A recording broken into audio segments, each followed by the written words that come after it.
92.5. Brooke and Jubal's second date update.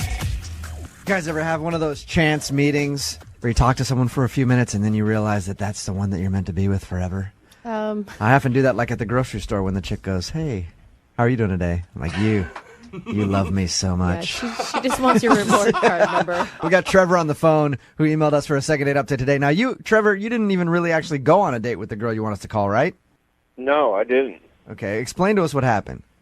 We were out at a bar at like a club where there's dancing, and it was right at closing time. It was just as the thing was shutting down, and this group of girls came in. Okay, so you showed up right at closing time to see if you could find the drunkest girl in the place. Come on. Nice. Come on. So these girls weren't wasted at all. They were, they looked like they were just out having a great time, and got to talking with this one girl immediately. She was just awesome, like totally hot, beautiful blonde hair and short skirt. She's very sexy. And Can I ask real quick, are the lights on by this point? Are they trying to kick you out? no, not yet. No. Okay. That's a good question. It's important. It is. Yeah. So the light's been on. You might not wanting to be calling her back. That's even happened to me before. Okay, so continue. So yeah, we got talking, and she asked me to dance. So I was like, yeah, of course. So we went out on the dance floor, and that song "Get Lucky" by Daft Punk was playing, which was an awesome song, and I felt like it was a good omen. That's when, did you whisper in her ear at that point, like, you know what that means, right? Yeah. We're dancing on No, this time. dude, it wasn't like that. No. So we're out dancing. We're having such a good time. Then at this one point, she slipped on her heels. She was wearing heels, and she slipped, and I caught her. And then we just kissed. Romantic Oh, drama boy. right there. Nice. Okay. Trevor, how drunk were you? I mean, I was buzzed slightly, just feeling good, but neither of us were hammered. We were Okay, both. so you're making Okay, except out. she's falling down and you're grabbing her and trying to kiss her. Sounds like you guys were drunk to me. She had been having a good time, but Yeah. it was totally amazing. It was magic. It was like out of a movie, where you just catch somebody, look straight in her eyes, and then I just was like, this is the moment, Okay. I will stand up for her, okay? High heels are hard to walk in even when you're sober. I love Yeah, and we were dancing, and after that happened, it was just like, I didn't even know this girl existed, 20 minutes ago, and now I'm sitting here holding her in my arms, kissing her, and I'm looking at her just like, I want to, just... Okay, hold on. Remember, we are on the radio. I meant like, I want to just be with this Yeah, girl, we all know Sure you did. Trevor, what you meant. Trevor, I'm the only one in this room that I really feel like, yeah, love. I'm good with love. I love love. But you're on a dance floor at a club. Like, what makes you think that this girl is the one? I don't know how to describe it. I honestly don't know how. It's that look in the eye. It's this feeling of just like the most beautiful woman I've ever seen. I just I love her. I've seen that glassy-eyed look on many women at bars before. Okay, I can get behind him. I'm not that guy. I never feel that way. Okay. So how did it end then? Well, then her friends came in and they were like, we got to go, and they just basically grabbed her from me. Oh, And they were no. like, I hate bye-bye, the friends, and then took her away. And then they went outside, and I was like, I'm not just going to stand there and just watch that leave, So I went out in the parking lot like an idiot. But one of her friends turned around and she said, call her, and she gave me her number. Oh, really? That's That's cool. a good sign. That is a good sign. Cause Yeah, friends are usually... Yeah, get out of here. You don't know Well, her. that's only because friends are trying to rescue their friend from you, Jose, okay? This what girl I was get. actually trying to be a wing woman. Yeah. And instead her friend was like, call her, she puts out to everybody. No. So That's a really good sign that she dug you, dude. So you called her. I called her twice and, let it go for, 4 or 5 days. Nothing. is there any chance that she could have been drunker than you thought? Well, certainly could be a possibility, but I did not get that feeling. And no, I no. Okay. Well, we're going to play a song, come back, get your second date update. Just hang out for like 3.5 minutes, okay? Okay. All right, hold on. Moving 92.5. Brooke and Jubal in the mornings. Second date update. Now, Trevor, Yes. I've picked up a lot of girls at closing time, Oh, God. and I'll just tell you from experience, they're always drunker than they seem. It's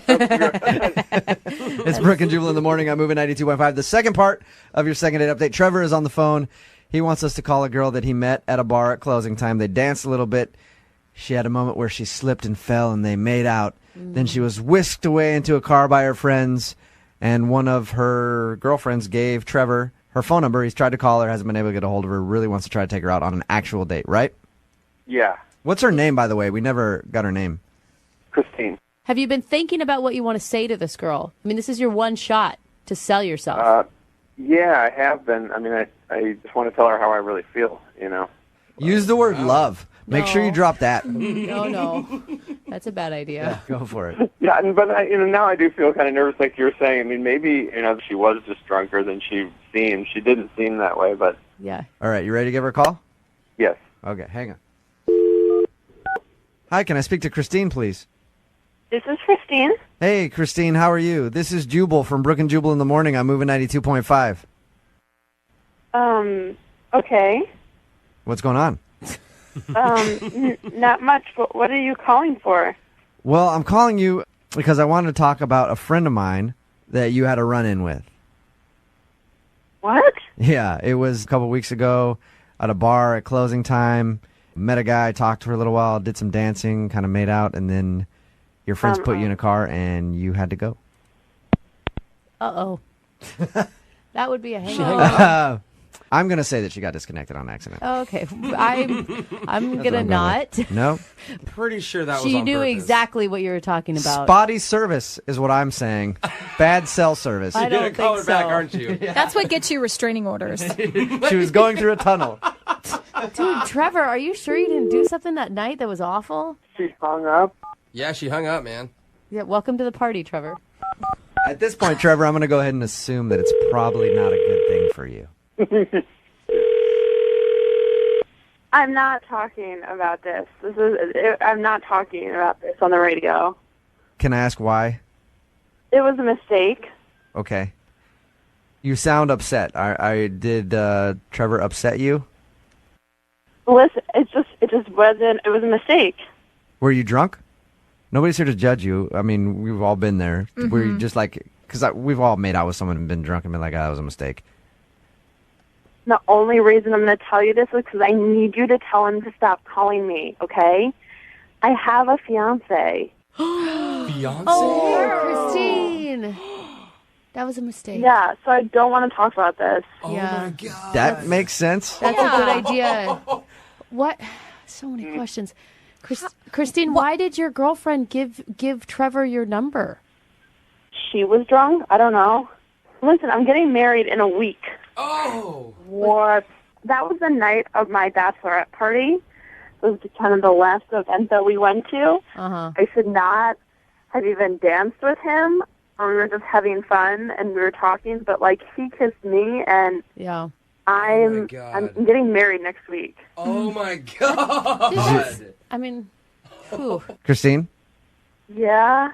I should let you know that Trevor is actually on the other line and heard everything that you just said. Yeah. What? You guys, I don't... That's insane. That's crazy. If you knew the things I've been thinking for the past week. You understand why I wasn't answering the phone, though. I'm engaged.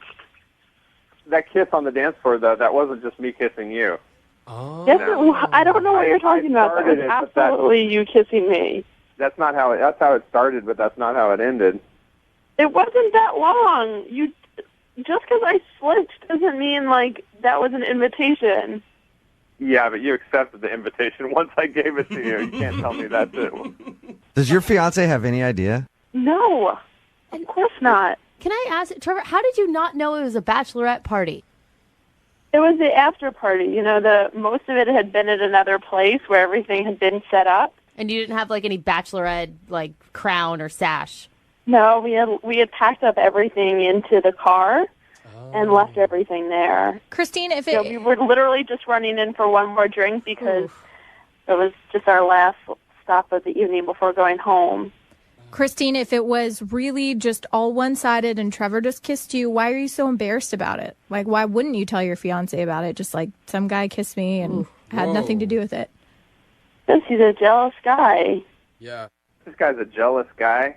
You don't want to get married to this guy. Oh, Trevor. Jealousy is not a sign of confidence. Oh, there you go. Trevor still wants a shot. Oh, my Well, gosh, I'm just saying, if her friends are giving out her phone number on her wedding, her bachelorette party, then they obviously are, Yeah. Maybe it's a joke, but that sounds like a joke that says something about how they feel about your fiance. Okay. What? Well, at this point, And I mean, marriage, if you believe in marriage and you're planning on staying with this guy for a lifetime's a long time to spend with some jealous guy who your friends don't approve of. You are not doing this right now. Because honestly, my life flashed in front of my eyes after we kissed. I was like, I could spend my life with this girl. I had that feeling. Trevor, slow the fun truck I had down. that feeling. I'm just saying, I know what planning goes into a wedding, I can imagine, but it's a lifetime, and you don't want to be divorced in 2 years trying to call me when I'm going out with somebody else. My goodness, Christine, you are not doing this. What do you have to say about that? Maybe if this were a year ago, it would be a different story, but it's I'm not. sure it would be. That is not a no. It sounds like she's How about just- this? Oh, no. Christine, you're not married yet. We would love to send you out on a date with Trevor. We'll pay for it. That way your fiance won't be able to check any credit card statement and see that you've been out on a date. Christine, I am so sorry. Would you like to go out with Trevor? We'll pay for it. Yeah, I'm going to get married next week, but I appreciate the call, guys, okay? Hey, when you do get married, make sure you kiss the groom. Hey. Brooke and Jubal in the morning. Need LASIK? Trust the experienced team at the LASIK Center at Evergreen Eye Center. No glasses, no contacts, no limits. What will you do? LASIK at evergreen.com. Moving 92.5. Brooke and Jubal's second date update. The couple for today's second date update met at the hottest club in town. Talking about the Gram. Hey, what's up? Welcome to the Gram. I'm your doorman, Dylan. I know, I look way too sleek to be intimidating, but also I've been taking MMA for 4 months, so if you try to sneak past me, pretty sure I'll choke you out. Oh, you want bottle service? Sorry, no bottle service at this club, because I'm not talking about actual club. I'm talking about Instagram, the hottest club in town. Welcome to Instagram. What can I get you? Wow. They met each other Right. on the Gram. That's what I think It's a every single weird time. club bouncer that you have in your... I don't even want to know what you think about Twitter. I Yeah. mean... Oh, Twitter's disgusting now. Yeah, okay. Like, hey, what's up? Welcome to Twitter. Nobody really comes in here much, but come on in. I think we got some bottles lying around here somewhere or something.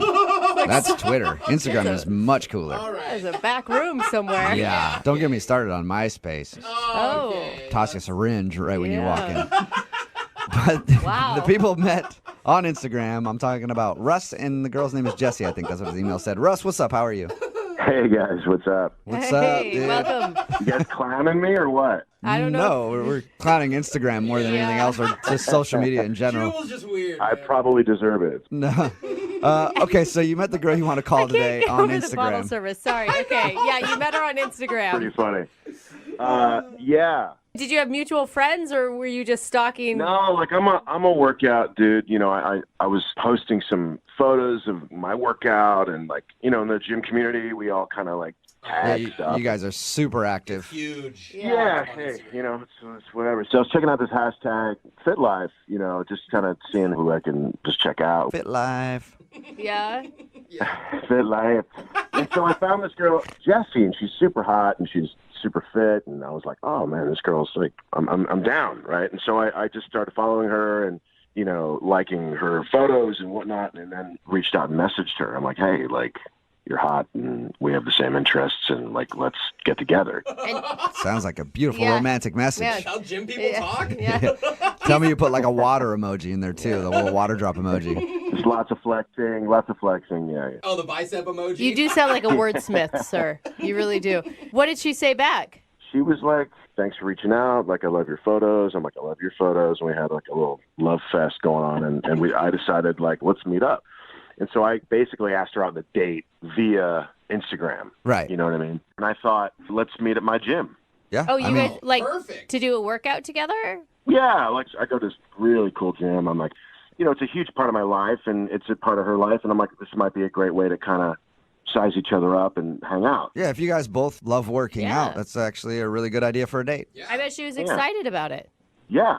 So we met up and it was great. She was hot, super strong and fit and looked great. And we just traded off workouts. Like I'd do some reps of this and she would suggest we go to this and that. And we just swap, you know, to different machines. And did you have time to like actually talk to each other too? Yeah, we have like loads of stuff in common and we're just kind of cracking up. And it was fun. It wasn't like some dead serious workout. It was like fun and light. You should have just had those big, like, over-the-ear Beats headphones on and not talked to her, been one of those guys. I'm like, silence.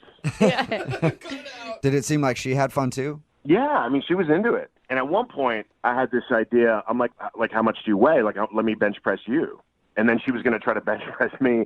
That didn't work. But I bench pressed her, and we did like a live Instagram like story of me bench pressing her. And, Okay. You know, That's gym love. Yeah, that is. You see that. Did you use quite that often. hashtag? That's a good hashtag. Hashtag gym love. Gym love. Yeah. Yeah. After hashtag fit life. Dude, if you guys hook up, you're gonna be that couple on Instagram. It's always like you're doing pull-ups with her like wrapped around you, and she's doing pull-ups. Yeah. Oh man, I can't wait. I hope this works out for you. Dude, that would be like a dream come true. Oh my god. And the thing is, I've always wanted to meet a girl that was this into fitness. Yeah. Because none of my friends are as into it as me. But I met this girl, and I'm like, she's more into it. I mean, like we were like a perfect couple. Wow. So this is like your dream girl, basically, is what I'm hearing. She's total dream girl. Like I never meet anyone like this. Okay. How did everything end? Like she heads to the locker room, I head to the locker room. I'm like, meet me outside. We'll grab a smoothie afterwards, and we'll like go for a walk and just. You know. Okay. So I go into the locker room and I shower, change, come back, no sign of her. What? I'm like, okay, damn. Well, she's taking a while. Fair Yeah. enough. And so I grabbed the lady at the reception desk, and I said, hey, can you do me a favor? Can you go into the women's locker room and just check on her, like make sure everything's cool? Because it was like 15, 20 minutes, like time had passed, right? Right. And she comes out and says, she's not there, man. What? And I'm like, what are you talking about? Like, I was standing here the whole time. Like, how could I have missed her? And she's like, there's nobody in there. Whoa. Either she ditched you, or it was your dream girl, and you were imagining the whole thing doing some really weird workouts by yourself. Oh my god, Jubal got to the bottom of it. I never thought of that. Maybe she had some sort of emergency, though. I thought at least I would get a text message, at least I get a call or something. Like, I reached out to her, no response. Wow. How long has it been now? I don't know. It's been like 5 days, 6 days. 5 or 6 Has days. she Okay, that's been a long time. updating her Instagram feed? Yeah, she has. I mean, I've watched her. Okay. Okay, so she's Wow. safe and fine. She's alive. Definitely doing good. Okay, She's well, alive. well, play a song and then come back and call her and get your second date update, okay? All right, man. All right, man. Hang on. Moving 92.5. Brooke and Jubal in the mornings. Second date update. Hey, everybody. Welcome back to the cycling class and second date update. My name is Dylan. I'll be your instructor today. Oh my god. First of all, before we get started, I want to thank everybody coming out to my new cycling gym. It's a cycling gym where we stay on our seats the whole time. It's called Sit and Spin. And I thank you for coming out because we're going to push it to the extreme today with your second date update spin class. Oh my god, I really honestly feel like I've taken class from you before. I'm not even lying. Sign me up. You in the back there, Brooke. I don't see you pushing hard enough, Brooke. Remember, sit on that seat. Don't get off that seat. This is Sit and Spin. This is Sit and Spin where you sit down the whole class. Even though I'm not even sweating, I'm still cursing you I in know. my head. They always like, shut up, you. focus on somebody. Don't call me out. You were there laughing in the background. Get to spinning. I don't see you spinning. If you don't spin, I'm going to come over there and beat you with a baseball bat. Oh, sorry. Got a little aggressive on that. I was getting a little angry. Why? Flashbacks, man. Why am I doing that? Because the guy on the phone for a second date update today, his name is Russ. He didn't meet the girl at a spin class, but he did go to the gym with her. He met her on Instagram. They're both fitness people, so they decided to work out together. He thought it went awesome. But when they were done working out, she went to shower up. He went to shower up, and then she disappeared. Yeah. She was just gone. And he hasn't heard from her in about a week, so we're going to call her and find out why she ditched him. All right, Russ, you ready? Yeah, let's do this. I'm kind of worried about this one because you say that she's your dream girl, and she is obviously saying she wants nothing to do with you. I'm hoping that it's just some sort of misunderstanding. I didn't know she was like mad at, like, yeah, that's what I'm trying to figure out. Yeah. Like, I like your positive thinking, Russ. Well, I mean, I can't imagine anything else. Let's put it that way. Okay. Like, there has to be a reason, yeah. Cool. Well, I'll dial her phone number right now and see if we can figure it out. Here we go.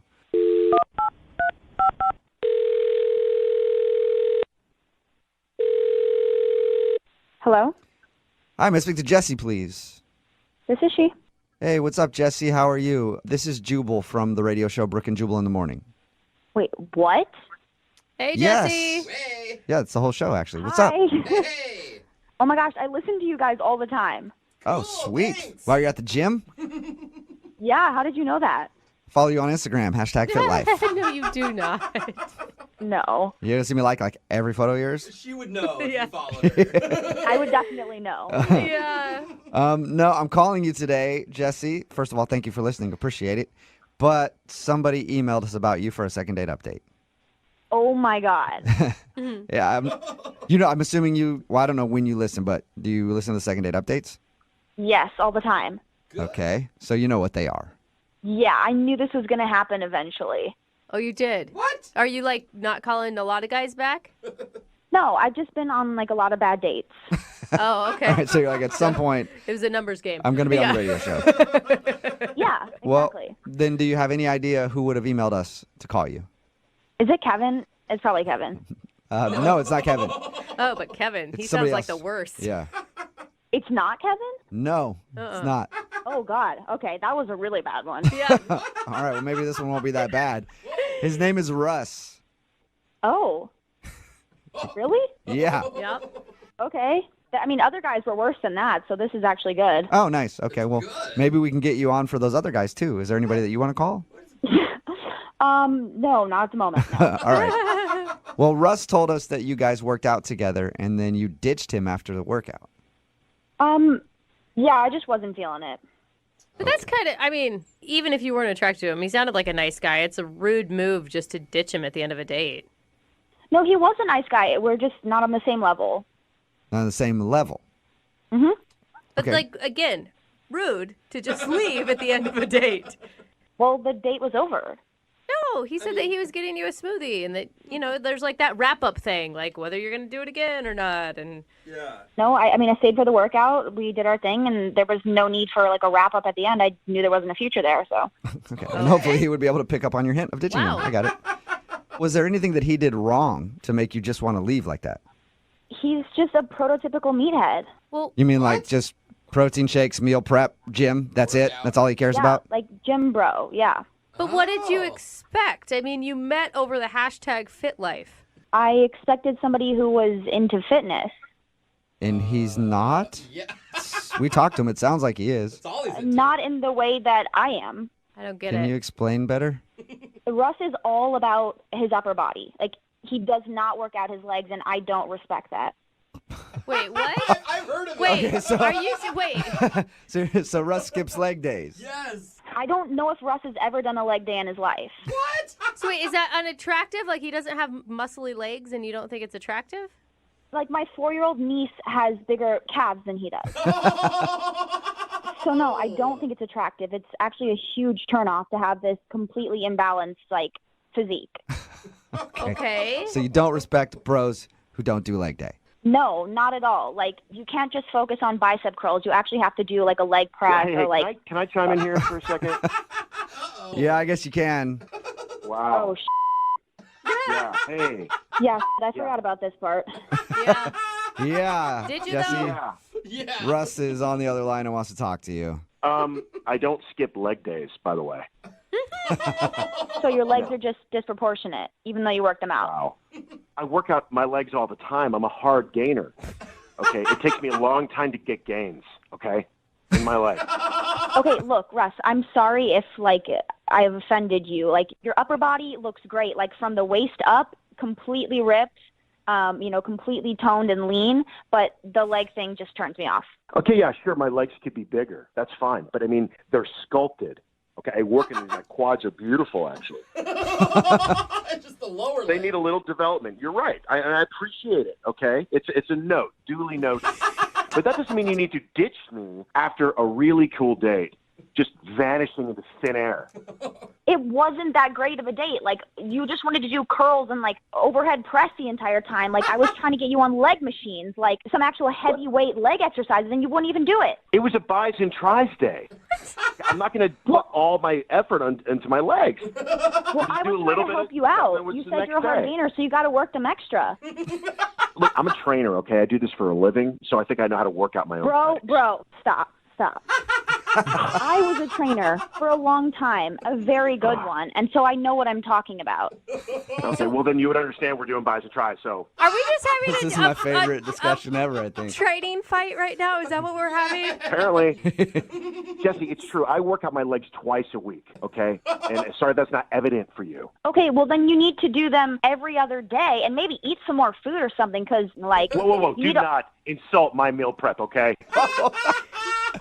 Is that something Man, to it's- even insult? Sounds like you just got heated. Okay, I'm sure that your meal prep is on point. We're just on a it's different very level. on point. Thank you very much. I put a lot of prep into this. I eat clean, okay? I get all my macros. I do not need a lecture about my diet from you, okay? Okay, well, I I'm get all sorry my you're having. macros. I'm a hard gainer. I told you that. I heard you. I'm sorry you're having so much trouble adding mass to your legs, but I'm not the one who's going to help you out with that. I don't know. I don't know whose side to be on. I don't know if someone's being mean or not. Do we somehow go into Spanish? I don't know. What are Hey, macros? So I'm not into guys that look like a triangle, like an upside down triangle.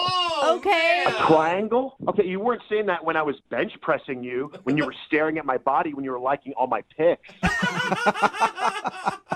Well, during the workout, I was trying to just be polite, and with the pics, you must have just really gotten a good angle because I couldn't tell. Whoa. Wow. Okay. Wait, are your feelings hurt right now, Russ? Of course. Did you hear what she said about my leg? How would you feel? I don't think it would bother me as much, but I know that you're like you said, it takes a long time for you to get muscle in your legs. So, Do you have any idea what it's like being a hard gainer? No. I mean, maybe. Jesse, do you have any idea what it's like being a hard gainer? Yeah, I have a few friends who are hard gainers, but I mean, I don't know. I'm just genetically blessed, I guess. Wow. Wow, lucky you. Jesse, I mean, I feel like you're kind of rude still. You left him. You're making fun of his legs. Do you feel bad at all? No, I don't feel bad. Like, I was polite through the date. I finished the workout, and then I left. Like, I'm not going to waste time on that. Like, I told you, I don't respect anyone who doesn't work out their legs. Okay. Oh, my God, I work out my legs. How many times do I have to tell you I squat 250? Whoa, man, this is getting way too heated. I just have to. I'm gonna ask Jesse before this goes out of control. Would you like to go out on a second date with Russ, Jesse? We will pay for it. No. Yeah. Yeah, I didn't thought you were gonna Good say luck no. with your hard gains. Wow. That's good. That's good. I like this. I like where this is going because every competitor needs fuel for competition. Okay. And Jesse, keep looking at my Instagram and check out those legs, and you'll see the gains I'm making because of you. All right? Okay. I'll be watching. Jesse, if Russ gets some more gains in his legs, would you go out with him again? I'll believe it when I see it. Whoa! Well, get ready to believe, okay? Hashtag leg day every day. Oh, damn. Dang, no No, he didn't just throw that down.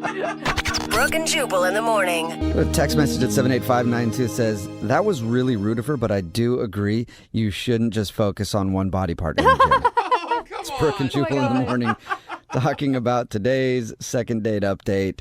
Russ wanted to call Jesse. They met on Instagram because he saw her post something under the hashtag FitLife. Yeah. And their first date was a workout. We got her on the phone to find out why she wasn't calling him back. And it's because Russ apparently skips leg days. And he doesn't have the legs that it takes to date Jesse.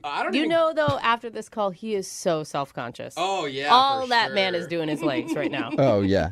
And I thought people would be calling her rude, but pretty much everybody texting in is like, I agree. It's disgusting when you go to the gym and your legs are tiny, bro.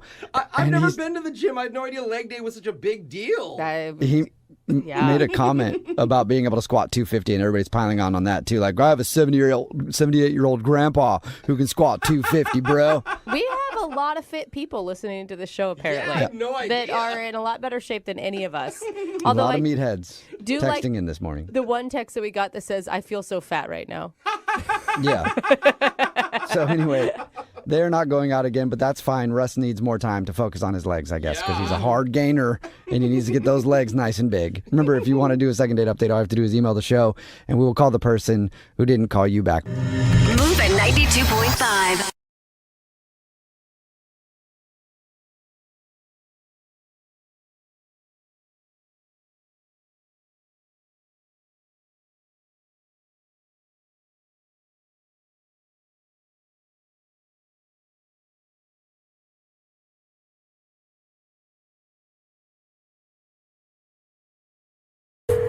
Second date update. We got an email from a guy named Logan for a second date update, and he says his first date was a murder mystery dinner. Ooh, I've heard about those. But then he says things didn't go so well. Okay. So obviously when he says things didn't go well, it must mean she was murdered. No, dude. It's pretend, Jeffrey. Or perhaps just maybe she was the murderer. The audience gasping is not helping our cause right now. I don't know. I think I'm murdering this intro right now. You are killing it, but I don't know if that's in a good way or not. Makes all of you accomplices to murder. Yes! You would be the worst villain ever. Dude, will you stop? I'm going to lose my breath here, okay? Let's keep going. All right, let's continue and talk to Logan. Logan, before we begin the second date investigation, Oh, that's what it is. just tell me, is there blood on your hands? Oh. Come on. Almost. Murder! Yes! Tell us about the girl you want us to call today. What's her name? Her name's Sabrina. So I want to know, how did you guys end up at a murder mystery party?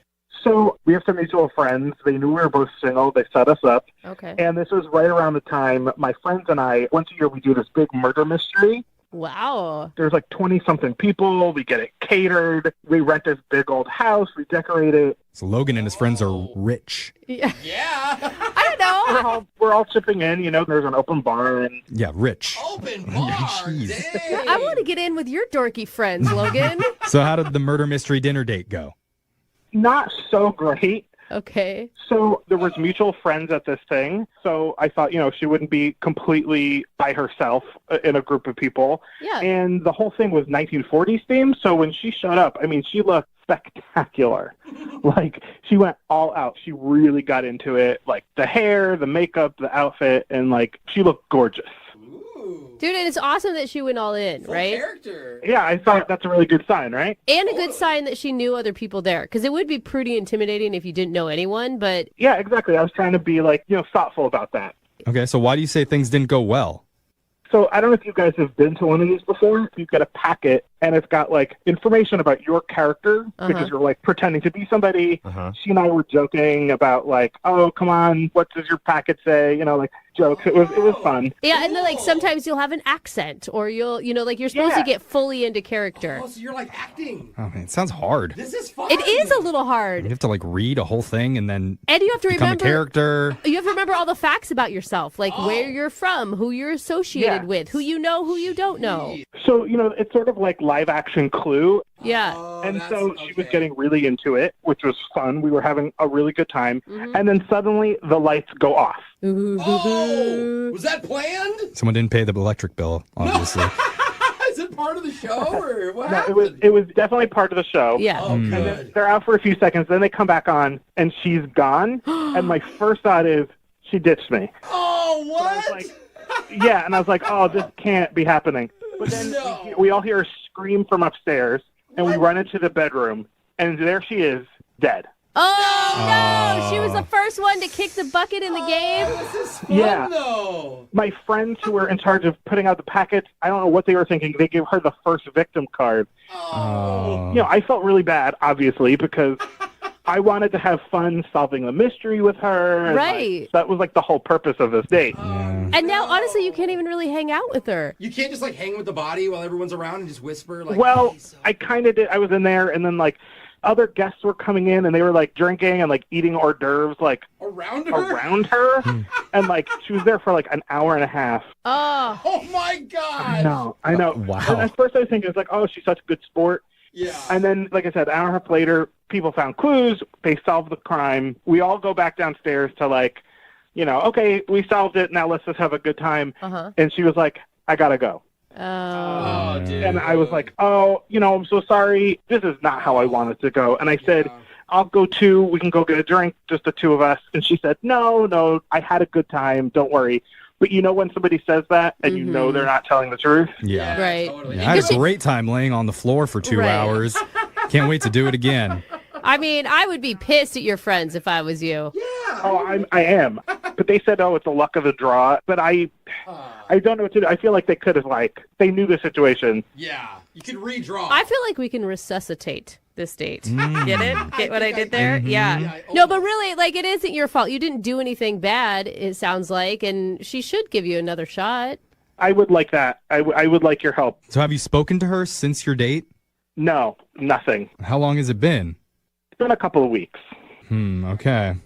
Well, my friends, it seems we have a mystery afoot. Who murdered Miss Sabrina? Oh my God. What was the motive? And why would she ditch Sir Logan without a proper shagging in the conservatory? Why do I feel like I suddenly need to scream? We'll get to the bottom of these questions and more after we play a song. Okay. Come back Thank you. and call Sabrina and try and get you your second date update. All right, Sir Logan? Awesome. Thanks, guys. Okay, hold on. Second date update. Your date dying in the first 15 minutes of the night. Yeah. It's not good. I'm laughing, but you'll see why. We don't hear that a lot on these second date updates. Never was. But Hopefully never again either. Yeah. that's what happened to Logan. He showed up for dinner with a girl named Sabrina, and within minutes, she was dead. Come on, don't say it like that. Tell him the truth. Okay, I should probably clarify this was a murder mystery dinner, and her character was randomly chosen to be the first victim of the night. So she was, quote, murdered and had to lay on the floor for the next hour and a half until the game was over. So Logan feels terrible about how that played out, and he wants a second chance at a real date. Yeah. So, Logan, I don't know why this is running through my mind, but were you more attracted to her when she was alive or dead? What? Why would that be the question? Definitely when she was alive. Okay, good. Everyone has Good. their weird kinks, so I don't know. I mean, I never asked, were you able to have any conversation with her when she was a corpse? Yeah, I mean, we did, but as the hour or so went on, kind of stopped wanting to talk. Okay. Understandably. She became more corpse-like as the time went on. She's like, just She's really in character. It's really admirable. I think she's getting more and more angry. Okay. All right. Yeah. Well, hopefully she's cooled off and that she's ready to, I don't know, Cool talk. off like a dead body, bro. Talk to us. Yeah, I sure hope so. I'm hoping that you guys can work your magic. All right. We're going to dial the phone number right now and try and resurrect your second date update, okay? All right. Sounds good, guys. All right. Here we go.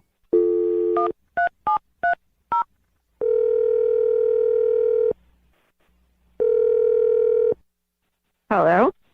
Hi, can I speak to Sabrina, please? This is she. Hi, Sabrina. My name's Young Jeffrey, and I work for the morning radio show Brooke and Jeffrey in the Morning. You have a moment to talk with me? Can you tell me, like, what this is about? Well, we do a segment on the show about true crime murders, and we heard that you were recently killed. What? Oh my gosh. Why did we let him ask the question? Is that true? Were you killed recently? Wait, what is happening? Yeah, most dead bodies we call are usually confused. I see what you're talking about now, Jeffrey. Yeah. I'm glad this dead one answered. Yeah. I'm sorry, Sabrina. Okay. What we're really doing is something called a second date update. That's where if you go out with someone and afterwards they're not calling you back, you can reach out to us and we'll call the person for you to try and figure out the reason why. Oh, okay. Mm-hmm. So to tie it back in with the killing and the murdering, you recently went out with a guy named Logan. Yes. Yeah. Yeah. Well, that's a weird answer. Yeah. We heard about the murder mystery party. Yeah. Makes sense now? Right. So Logan feels a little bit bad about how that all went down. Dude, he feels so bad that you got killed in the first 15 minutes of the party. That was terrible. Yeah, it wasn't good. It was a pretty big bummer. Yeah. If it makes you feel any better, I hear that you make a lovely corpse. But that's like an insult, I think. It's not, though, because for real, your patience to lay there and just continue to play along for an hour and a half, I applaud. Well, I didn't want to, like, screw up their game, so I was just following the rules, going by the packet. That's nice of you. Yeah. But it did screw up your date a little bit. Yeah. It was a little weird. But why didn't you want to hang out with him after the game was over? I mean, I realize that you may have been a little angry laying on the floor for an hour and a half, but... It just didn't feel like it was gonna work out. See, I kind of... I have some good information, but I know that I was meant to die at that party. Like, they didn't want me to hang out with Logan. No one wanted me. Someone didn't want me to get to know him. What? You're saying that someone killed you on purpose? Yeah. Logan said that it was chosen at random. I mean, sure, but no, it wasn't. I feel like we have our own personal murder mystery No, now. the mystery Who did deepens. it? Who really killed her? Oh. Or who Wait. killed her chances? Why do you think that? So I don't know how much y'all know, but I had some friends at the party already, and so at the end of the night, like I talked to them and to see what was up, and Logan, he was in this long-term relationship for a while, and his ex did not want me there when she found out I was coming with him. And he wasn't there, but she got the host to kill me off. Oh, my God. What? She put like a fake hit on you. Yeah, pretty much. Are you sure? So his ex-girlfriend told the host to kill you off early to ruin his date. Yeah. That is diabolical, man. But still, that's not his fault. I mean, that's the crazy ex's fault, right? He doesn't even know that. Yeah, but still, like, that's pretty crazy to do that to your exes, someone that they're just hanging out with. Like, you're just going to put me on ice for like an hour and a half. I don't know. It's like another level of petty that I am not prepared to deal with. Man, I'm wondering how Logan feels. I'm sure he didn't know any of this. Oh, he's going to be pissed. Because, Sabrina, we didn't tell you, but Logan's been on the other line listening, and he wants to talk to you.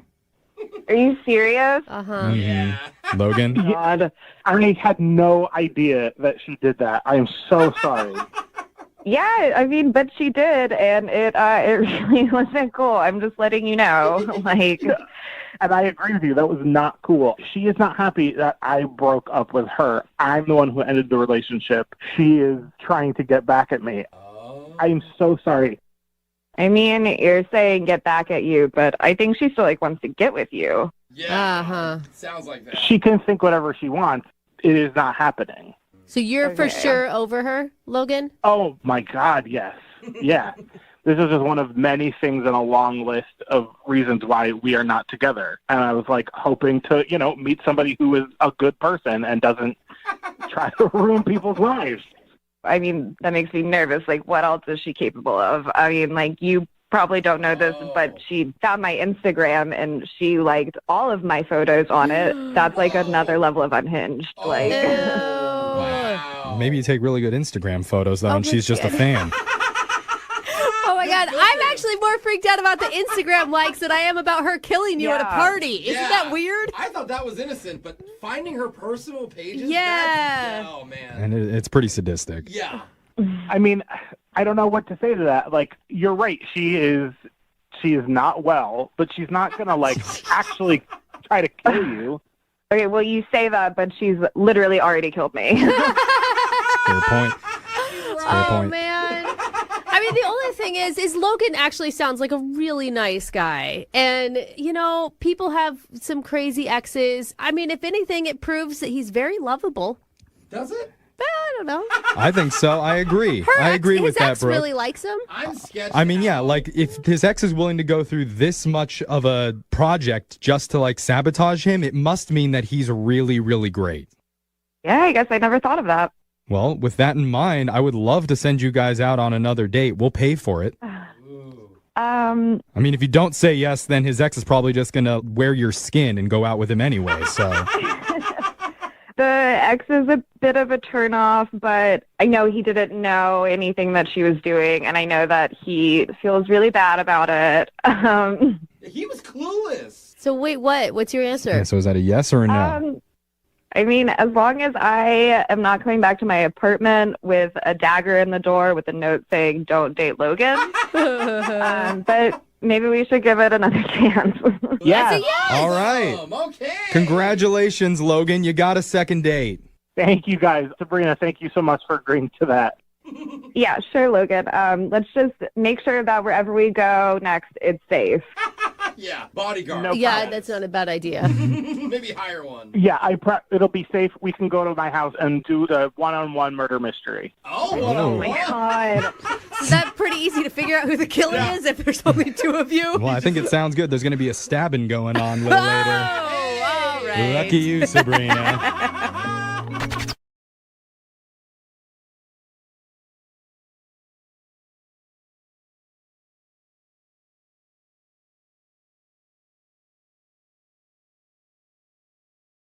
Ladies, I'm going to tell you a little secret about guys. Okay. Dish. Men love a woman with a little tude. Little attitude. Okay. Little spice. Little feistiness, you know. Not true. Not too feisty, obviously. Not like, go fight that guy for me. Oh, not scary. But just a little bit of cayenne on that macaroni. I know. You know, because that feistiness tells us something. It tells us you're passionate. And you're probably into some freaky stuff. Yeah, lady in the streets, freak in the sheets. Yeah, we love it. Okay, the cliche. And I have a feeling right. that the girl on the phone today for a second date is definitely a little freaky because of what she ended up doing on her first date. Okay. Freaky or crazy? I'm intrigued. Let's find out. Her name is Rebecca. Rebecca, you a freak, huh? A big one. Oh, Okay. yeah. I like a woman who will own that. Well, I'm just messing around with you. Tell us about the guy that you went out with. What's his name? His name is James. Oh, you do sound feisty. Where'd you meet James? We met on this dating app. Okay. What'd you like about him? Well, in his picture, he looked pretty hot. I mean, he was muscular. He just looked like he could do some things. Okay. Freakalicious. All right. So what'd you and James do on your date? We went to this little diner. Okay. And I was there first. I kind of like to do that. Why? Because if I don't like what I see, I normally kind of just leave. Oh, shut up. You sneak out the back door. Wow. Well, I don't really have to sneak too much. I already have my shades and stuff on me, incognito. Oh, God. I see you in like a wig with one of those fake noses sitting at a bar counter, deciding whether or not to take it all off or just to stay low. Yes. So with James, you decided to stick around. Yes. So with James, I noticed them come in, and he looked a little different than his pictures. In a good way, or? You know, like he looked like a whole lot different, like maybe about 50 pounds bigger than his picture.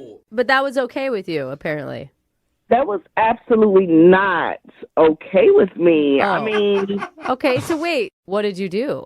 Initially, my first thought was run for the hills because he's such a liar. Why would I mean, don't lie. It's online dating. So- We're going to meet. I mean, I guess at some point you changed your mind and introduced yourself? I mean, yes. So at one point, like I said, I was thinking I'm out of here. Then I thought, you know what? I'm going to go back. I'm going to just let him know that this is horrible. You shouldn't do people this way. Oh, you're going to tell him off. That was my first thought. Then I looked next door, and there was this furniture place, and I'm like, let me go over here really quick. And I end up buying a pillow. What's going on? Hold on. You ditch the guy. You decide to go back.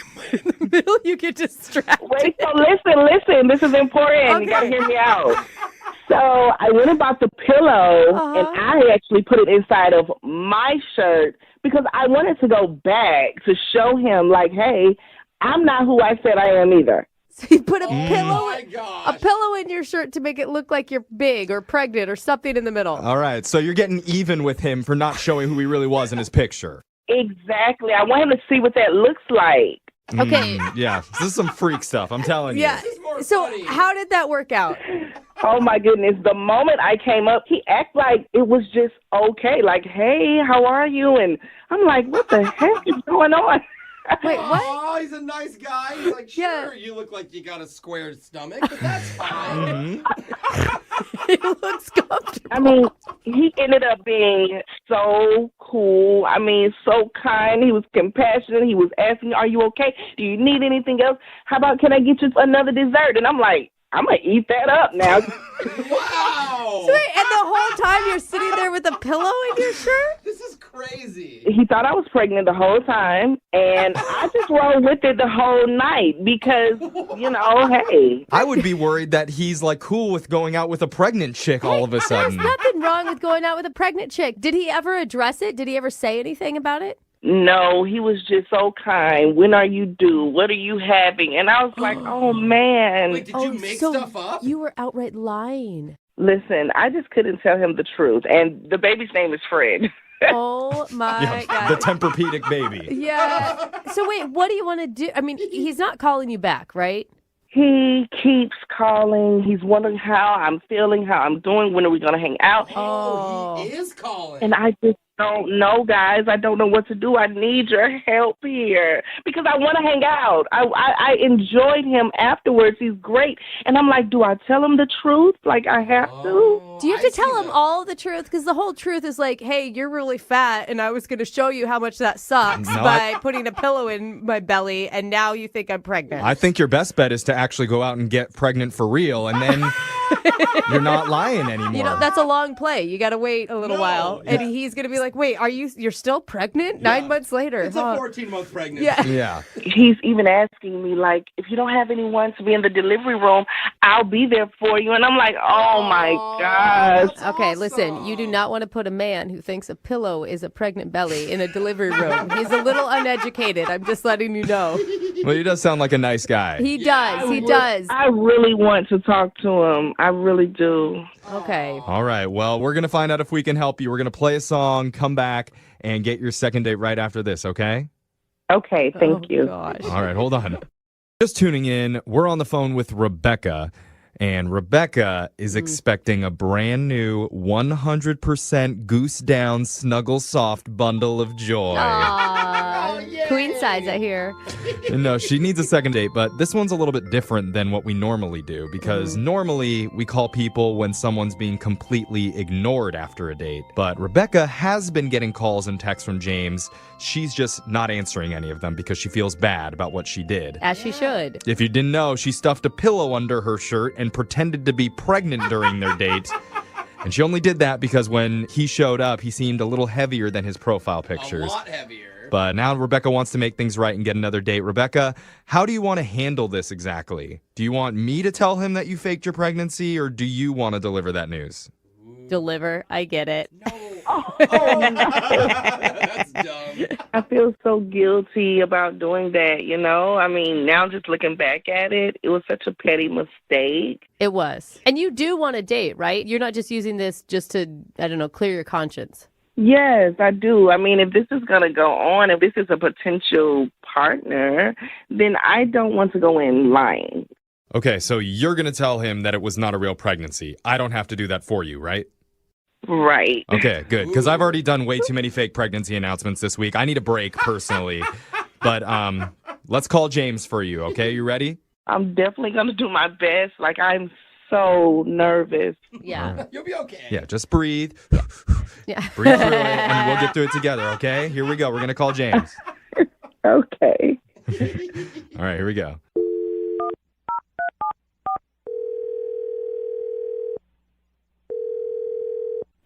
Hello? Hi, can I speak to James, please? Yeah, who's this? Hey, this is young Jeffrey from Brooke and Jeffrey in the morning. You have a moment to talk? Yeah, I guess. Okay. I promise we're harmless. No. Except for Brooke, yeah. Yeah, she's scary, but... Hi, James. All right, then. I mean, what's going on?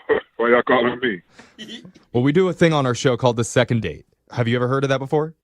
Yeah, I've heard of those before. Okay. Just in case, that's where if you go out on a date with someone and then get ghosted, we'll call that person for you and find out why.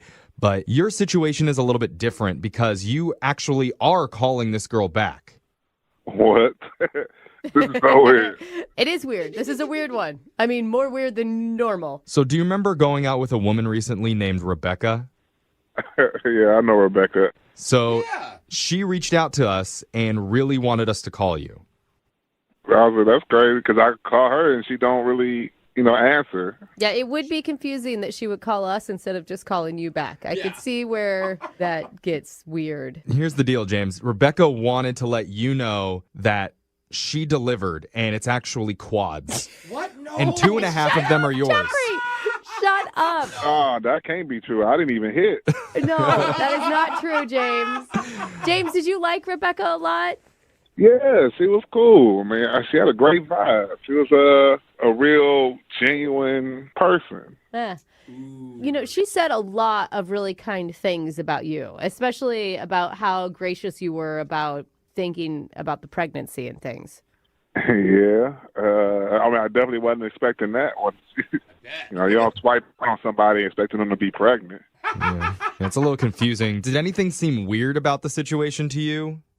I mean, outside of her being pregnant? Yeah, no. Did anything seem weird about that? Is that not weird enough? It could be weirder. I mean, nah. She was a dope soul, so I enjoyed my time with her. Rebecca is a dope soul. Dude, that is actually a really awesome compliment. Yeah, we can tell already. You don't meet a lot of dope souls these days. But here's the thing. Rebecca set this whole thing up because she really wants to talk with you. But she's been really nervous about it. Is it about the dessert thing? About the dessert. What about the dessert?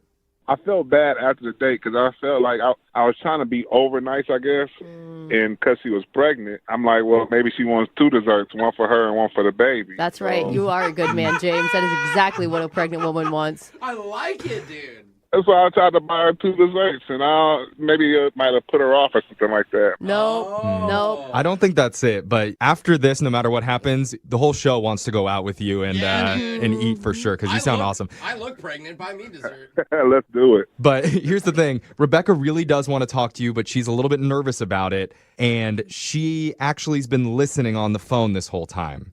What? And she has something she wants to tell you. You mean she's on the phone like right now? Mm-hmm. Hi, James. Hey, what's going on? Hi.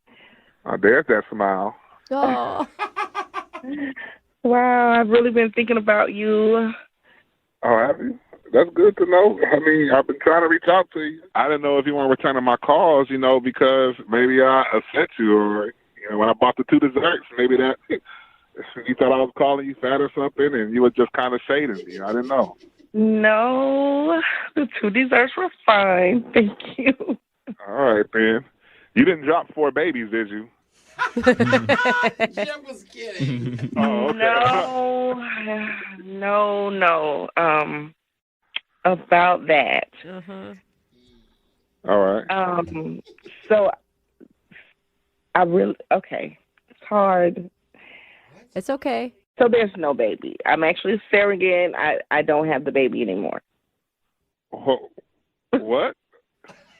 Rebecca, did you say surrogate? Yeah. You're a surrogate? I really wasn't pregnant. Hold on. Wait. So you weren't pregnant? I guess I'm not understanding. What about that second dessert for then? And you don't mean surrogate. You mean that you lied is what you mean. I lied about the surrogate just now. I lied about being pregnant. That was actually a pillow from a place next door to the diner that we were at. Yeah. It was all a lie. Some people fart when they lie. She makes up pregnancies when she lies. What would make you even lie about something like that? I mean, most people try to hide an actual pregnancy. You come in pretending to be pregnant? The opposite? Okay, well, I saw you come into the restaurant, and you were actually much heavier than your pic said. And I was mad. I acted out of just anger and ego, so I went to get the pillow, came back, and then we spoke, and from that moment, you were amazing to me, and I got lost in the moment. Very lost. Yeah, so it wasn't a pregnancy, it was a pillow from next door that she stuffed up her shirt. She was trying to teach you some sort of weird lesson because she felt like you were lying to her. So you sat with the pillow in your stomach the whole time? That's so weird. I mean, yes. Yes, I did that. I put on a little weight. It's not. Come on now, James. It's not a little weight. That wasn't a little weight. I mean, come on. Okay, I will say this. I don't want it to become a thing. I am so sorry, and I actually want you to forgive me because I really like you. I like you too. I honestly think you dope. You're a dope soul for real. You still believe that after the whole pregnancy scare? / lie? I mean, I really don't mind that she's not pregnant outside of her calling me, chunky because of my picture. Well, she feels bad about the whole thing, James, and she's really hoping that you'll forgive her, and she promises that she won't fake a pregnancy again until you're in a committed relationship. So no more fake pregnancies? Well, at least not until you're definitely together, and then it would actually count. But here's the thing. If you're willing to give her a second chance, we will pay for a date for the 2 of you. as many desserts as you guys can handle. Oh, I'm eating both of them this time. No, I think that was what started this problem, James. Right. I guess so. James, so after everything you heard, you really want to go out with me again? It's crazy, but I thought I vibe with you. I could dig you. You know what I'm saying? You guys are so cute. Oh, They're both dope souls. I know. I love it when two dope souls find each other. Maybe one day then I can actually, put that baby up in there. Oh, dang, James. I went 0 to 100 real quick. Well, definitely keep us updated. Congratulations, Rebecca. You got your second date. Thank you. And I like your chunky, by the way. It's okay with me. Yeah, it's all right. You can make love to a teddy bear. Okay. Wow. Brittany, we got to cut this off. It's about to uncomfortable. get R-rated in here. Congratulations, you guys. Cow.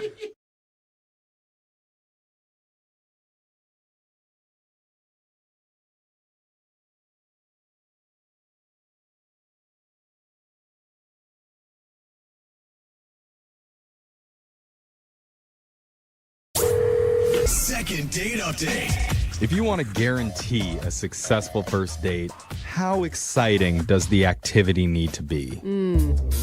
I mean, we're talking hang gliding over an erupting volcano? Wow, I was thinking maybe going to a bar, Jeffrey. Or maybe sorting through a pile of their junk mail looking for pharmacy coupons. Okay, those are very big extremes there. Yeah. I'm saying the activity should probably fall somewhere in between those two. Okay, good. All right. And one of our listeners named Natalie recently had a date with a guy that maybe wasn't the most thrilling idea ever. Oh, no. That means it's terrible. Well, let's find out. Natalie, on the excitement scale, from 1 to 10, where would you rank your date?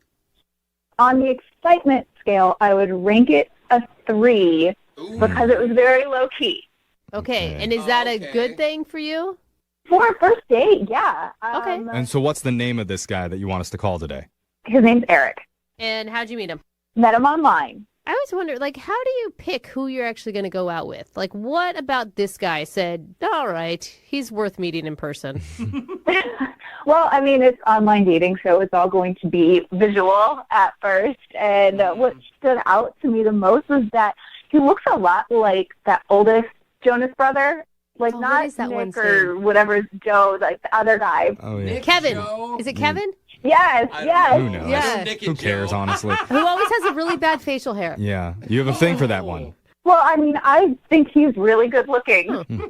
You should check out Nick Jonas's videos for your viewing pleasure. I should recommend that. I get it. I dated a guy who I thought looked like a white trash version of Justin Timberlake. There you go. You're not all the way there, okay? But it's close enough We all to have our someone types. who's hot. We all have our types. All right, so your type is the old Jonas brother.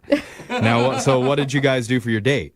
Well, the goal was to go to his favorite bar, and he was saying they have great food and drinks, and it's kind of theme-oriented. Mm-hmm. When we got there, we had found that it had been closed down for rodent infestation. Oh. So, yeah. And that deterred you from going in? Of course it did. Well, okay. Well, I mean, it was closed, so yeah, we couldn't get in. Missed out there, but okay. Jeff's like, how many rats? Yeah. Oh, okay. I mean, I'm picturing a Beauty and the Beast type thing where the rodents are dancing and serving you things. Think of Ratatouille where there's rats in the kitchen. Not everyone's into that. To What'd each you do their own. instead? So we go to his apartment, and we get inside, and he has this massive, size of a coffee table puzzle. Huh. And I know that sounds lame, but I am super into puzzles, too. Oh, my gosh. No, that sounds cool. A puzzle. I heard Puggle. I thought she had a huge dog, like the pugs. Puzzles. Okay, puzzles. Okay. All right. He had a 3,000-piece puzzle on his coffee table. That is not what I expected at all. I thought that you were setting this up in my mind, I'm like, oh my God, this guy knew that the bar was going to be closed and he just wanted to get you back to his house, did a quick 7-Eleven trip, and then he walks you into a puzzle. Yeah. Were you shocked? I would have been shocked. Honestly, I was kind of pleasantly shocked. Yeah. Because this is kind of turning out to be a really cool, low-key date. Man, Natalie's the ideal woman that's just not disappointed by anything that you do. But I mean, honestly, it's kind of an ideal situation because if you're sitting down at a puzzle, you have something else to focus on, so there's no awkward silence. Mm-hmm. But then it's a really good chance for you guys to talk. How did that go? I mean, it went really good. It was flowing really, really well. At one point, like, I found this puzzle piece, and I put it in place, and he, like, lost his mind. He was like, I've been trying to figure this out for days now. He jumps up and he kisses me. Oh, really? Ooh. This puzzle's getting hot. That's right. Wow. Okay. Put your jig in my saw. I gotta, Is that how? Get it? my Yeah, God. no, we get Jigsaw. it. We get it. Okay. So he kisses you for finding the right puzzle piece. That's romantic. Yeah, honestly, it was a really good first date. It really was. Yeah. And I went home. I was just giving him all of the signals I possibly could, saying how great the date was and how I'm excited to see him again. And he was also giving that back as well. And he hasn't called you at all? No. So we've texted like a couple of times over the last few weeks. And the last response that I got from him, I was asking like, hey, you want to get together and work some more on the puzzle? And Right. he just responded with, no thanks, busy. Whoa. Yikes. So after what you describe as such a good date, like what do you think would cause that reaction? I mean, the only thing that comes to mind, if I'm going to nitpick about everything about the date, was when we got to his favorite place and we noticed it was closed. I was like, oh my gosh, thank God we didn't go here. That's so disgusting. Yeah, his favorite spot you're poo-pooing on. I could see how he could Yeah. possibly be angry. Sometimes, like something happens, you don't really think about it in the moment, and then you stew on it later, and you're like, wait a minute. Yeah. That sucked. Well, I guess you could say it's puzzling. Another one. I like it. yeah, I'm in. let's end on that one. Okay. We're going to play a song, come back, call Eric, and maybe we can get you guys to play Scrabble or something together. Okay? That would be great. I'm sure it would be. Just hold on, Natalie. Second date update. If you're just tuning in for the second date update, it's like one of those love stories that you see in the movies. Not the blockbuster movies in theaters, like the straight-to-DVD ones, where the love interest is like Christian Slater in his 50s. Okay. I was wondering where the rat infestation came into play. Basically, Natalie feels like she met a guy who's like the missing piece in her life. God, so many puzzle analogies. Out of thousands of options out there, he's the one that just fits perfectly in that space that she's been searching for. Whenever she gets bored, there's a game and a guy that she can turn to for relief. It's almost like, Oh, wait, tell me. what's that called? Yeah? A puzzle! Battleship. Yeah. Just like Battleship. This- He's the okay. battleship to her aircraft the carrier. Is that battleship. I right, don't- Natalie? 100% right. That's right. I knew I nailed it with that Dude, one. she's with it. I love Dude, it. That was like 10 puzzle jokes. Back to I know, back. it was really I don't know good. what you're talking about. I'm just describing their date. Basically, Natalie met a guy named Eric online who she describes as looking like the least famous Jonas brother. I forgot his Kevin. name again. Kevin. Thank you. Right, but his name is Eric, and they didn't get to go to the bar they wanted to because it was closed down. So instead, they went back to his apartment and played puzzles. Is that how you say it? No, I think you did I think you do a puzzle. They did a puzzle Yeah, together. there it is. They shared a puzzle together. Hey, but then, you rated it really high though, Natalie, right? You liked it. I did. I liked it a lot. She liked See? it better than the original date they had planned. Yeah. Yeah, so now we're going to try and call up Eric and see if we can get him to do another puzzle with you. How are you feeling? I'm excited to find out what's been going on because I've been so baffled by all of this. Right, because your description does not match what he texted you, which was something about like basically don't ever talk to me again. Yeah, exactly. I mean, I've even reached out to my girlfriends. I'm like, okay, am I missing something? Like, what's going on here? You are missing something. Ooh, I love when we have a group of girls invested in this. Let's do it. Brooke's like dead. Yeah. All right, we're going to call Eric right now and try and get your second date update, all right? Okay. Okay, here we go.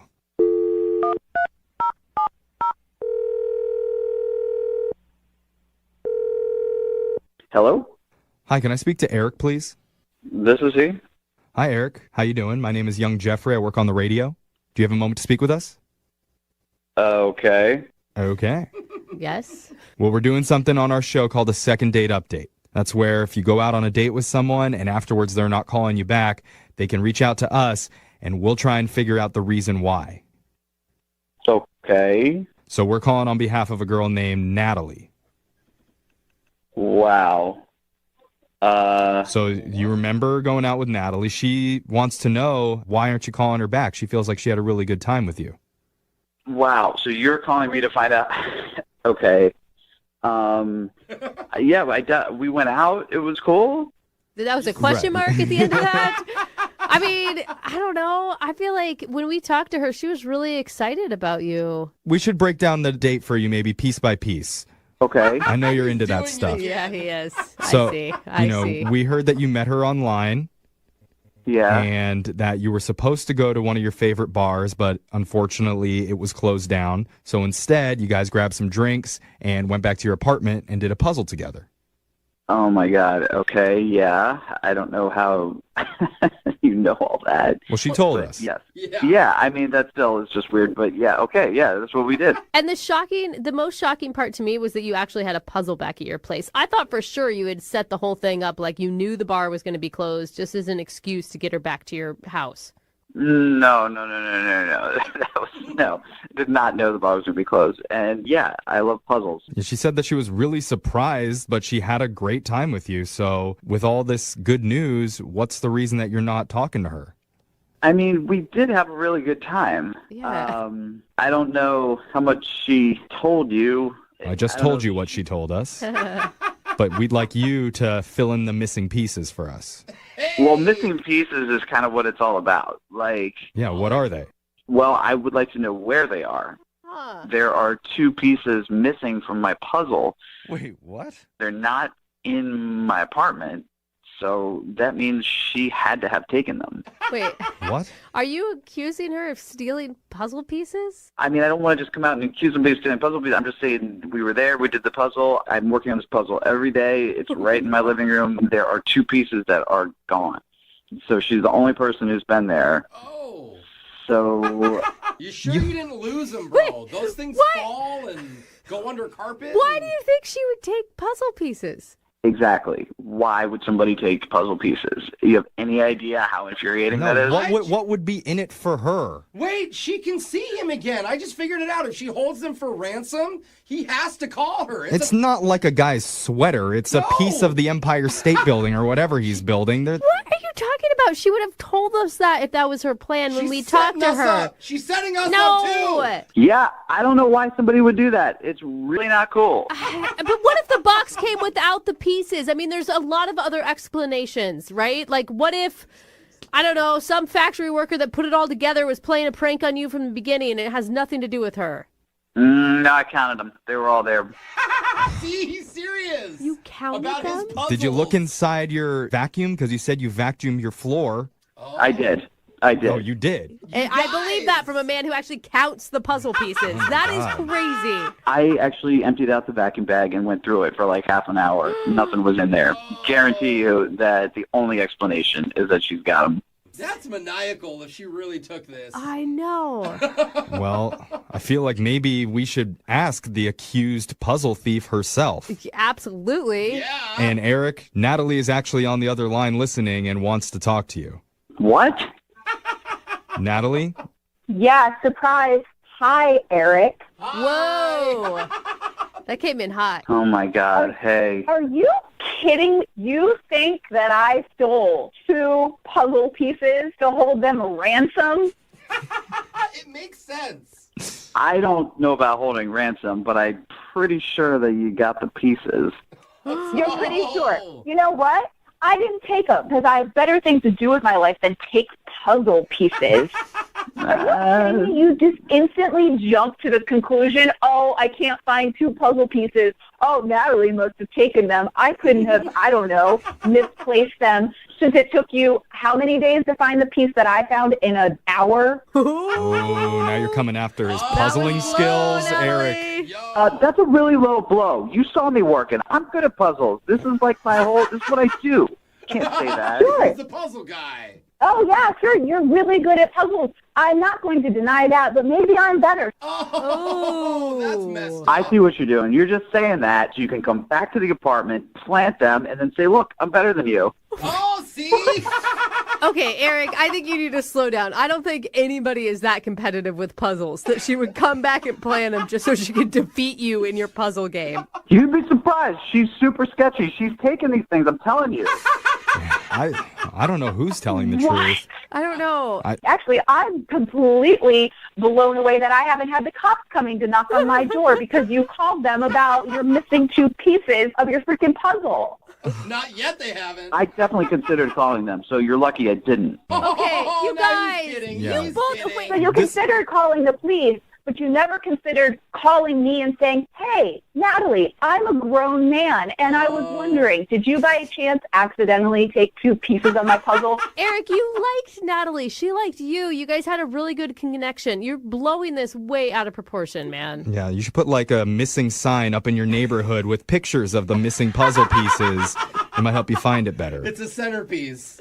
Always is, Jose. Always is. Corners are easy. I think the only thing I can do at this point is ask Natalie, would you be willing to take a lie detector test to know once and for all if you did or didn't take the puzzle pieces? I mean, I know that I didn't, but I'll do it just to prove to Mr. Eric over here that I didn't do it. All right, Eric. See, there you go, Eric. That's a pretty strong statement from her. Yeah. Are you guys paying for this test? Because if you are, I'm in. Can we do that? We'll pay for the cheapest version of it. Yeah. No. We're not going to do the FBI one because I think that one's pretty pricey. But Like a dollar store polygraph. No, we'll do like the mall security lie detector test if they let us use that. If you guys are serious, let's do this. Okay. All right, Natalie, what do you say?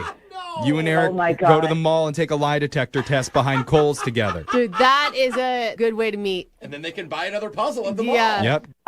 You know what? I'll go and do this test just to prove a point, and then that can be it. You know what? This is so stupid. No, we're miracle workers.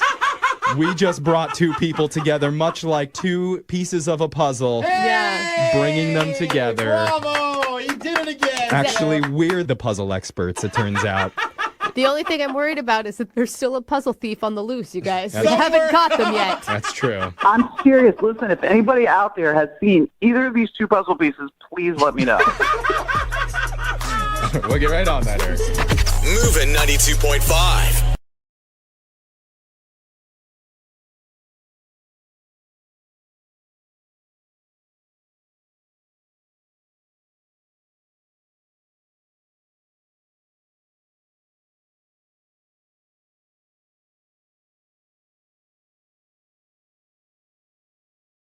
Moving 92.5. Brooke and Jubal's second date update.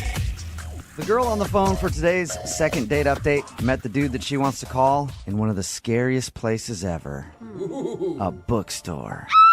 I thought you were going to say like a funeral home or No, something. bookstore. Who goes into those places these days? I do. Whew, they scare me. They creep me out. Anyway, Oh my God. Diana, how are you? I'm good. How are you? Oh, Good, good. So you said you met the guy at a bookstore? I went to a book signing for a cookbook because I really like this chef because he's paleo, and I'm really into that right now. Paleo, is he kind of like a douchey gym dude? No, that's what was so weird. That's just what I'm figuring. Like, all I had today was bacon. Like, I woke up and I ate like bacon, then I washed my mouth with bacon mouthwash, and then I had a bacon sandwich before I hit the door. Paleo. Remember, she may be a douchey gym girl, so I don't know that I trust your opinion on that I'm one. not. I'm not. I have to be gluten-free, so I'd rather just be paleo because it's way more interesting than gluten-free crappy bread. Okay. So you met him at this book signing for this paleo cookbook. Yes. Okay. And so we were talking in line, and his name is Mike, and when we left, he asked me for my number, and I was like, okay, sure, why not? And so he called me, like, the next day, and he was like, hey, can we make dinner plans? And I said, sure. Way to go, Mike, calling the next day and everything. I know, that never happens, right? Yeah. And so So he asked me to take me out to dinner, and I actually even let him pick me up at my apartment, which hardly ever happens, right? Yeah. This is You like usually a- don't want somebody to know where you live if you've only met them like for a brief moment in time. Yeah, but it's a dude from a bookstore. How bad can it be? And I love my initial reaction is like, that's so romantic. And Jubal's is, you're going to get yourself killed. Yeah. Not safe. See, I agree with Jubal because that's how I normally am. Usually the first time you meet somebody, you meet out somewhere so that you're not in the same predicament. Yeah, we trust no one. I know. You get me, Brooke. You get me. So how did it go? How'd dinner go? So he picked me up, and we started talking in the car on the way to dinner, and I said something, I guess this was stupid to say. I don't know. Like, I said, this is the first time I've been with a guy in a long time. Ooh. And did his smile? Did he suddenly start smiling? Like, all right, why did we even bother with dinner? Yeah, we're doing that. No, I meant to say, like, out with a guy, not, like, with a guy. Like, I don't know. Like, now that I hear myself saying it, I'm like, oh, yeah, that might have been bad, you know? Yeah. Like, he might have, who knows what he was thinking about that. He's like, wow, she doesn't even know how the birds and the bees work. So, what is he thinking? Like I was a lesbian and now I'm out with a guy? Or Did he address it, or did it seem to just kind of go away? No, he didn't really say anything. He was just smiling. So I was just really happy when we got to the restaurant. And was dinner good, or did you make some more mistakes? Like, oh, this is the first time I've ever been with a carrot. I mean, had a carrot. It's so disturbing. I mean, had a carrot. I'm ate a carrot at dinner. Did any more of that kind of stuff happen? No. Okay. No, dinner was great. We were laughing. We were talking. You know, everything was fine. And we were having a great time. I thought so. And then at one point, something just happened. Like, out of nowhere, his mood just changed. Changed how? He just wasn't laughing. He just became, like, stoic looking all of a sudden. Really? Did you say something offensive? I don't think so. I think at that point we were just talking about bacon, actually, of all things. Wow, I'm offended. It's so funny that you said that earlier. He's a vegetarian. That's what happened. Screwed everything up. Yeah. So really, just out of the blue, his whole demeanor changed. Yeah, he just got really quiet, wasn't making eye contact with me anymore. He wasn't smiling. He started looking at his phone a lot. And how was everything at the end of the night? Was he the same way, or did it pick back up? Well, I mean, when he kept looking at his phone, I just asked him, I was like, we can go if you want to go. Yeah. Okay. What did he say? And he's like, yeah, that's great. And so... That's not good. What did you do, Diana? I don't know. I really was. That's why I need your help. But I don't know what I did. Did you ever ask him, like, what's going on? Are you okay? Or I mean, I did ask him. I was like, is everything okay? Are you feeling okay? And he was like, yeah, I'm fine. And just, it was so cold. It was completely different than, like, the rest of the evening. Wow. Yeah. Sounds like you guys had a really not awkward drive home. I mean, but he opened the car door for me and, like, gave me a hug and said goodnight and walked back to his car. So you at least got a hug. Judging by your Yeah. story, I was going to guess that he just kicked you out going like 60. Tuck and roll. Yeah. All right. See you later, lady. That was a fun date. And you haven't heard anything from him since? No. Sounds like you didn't hear anything from him like halfway through your date. But... Yeah. All right. Well, we'll play a song, come back, call him, and get your second date update. All right? Thank you. Yep. Hang on. Moving 92.5. Brooke and Jubal in the mornings. Second date update. It's always really confusing when you're talking to somebody and everything's going well, and then all of a sudden the mood changes. Yeah, I was in this conversation with my dad the other day, this deep conversation. Everything's cool, and then I slowly reached across and tweaked his nipple. What? It's your And dad, then dude. his whole demeanor just changed. For me, perfectly normal. But for him, apparently that was weird. And then he didn't want to talk to me for the rest of the day. Whatever. Most dads love nipple tweaking. Same kind of thing happened to Diana, who's on the phone for a second date update right now. She went out with a guy named Mike. They were having a great time. And then all of a sudden, in the middle of dinner, his mood just completely changed. Yeah, He was on his phone, not paying attention to her. And then she said, well, I guess we can go. And he's like, yeah, we should probably just go. And then he dropped her off at her house, and he hasn't been heard from since. So we're about to call him and find out what went wrong. Yeah. I really just don't know what happened, and I just really would like to, figure it out and get some closure with it. I don't have any guesses for you on this one. Like, he seemed like such a gentleman leading up to it. He picked you up. He opened doors. That's the thing. He was a gentleman when we were leaving, too. He, dropped me off. He gave me a hug. He was very sweet. Yeah. I don't get it. I just don't get it. You didn't tweak his nipple or anything. Not to my recollection, no. I'm going to dial his phone number right now, get him on the phone, and get your second date update. Are you ready? Yes, kind of.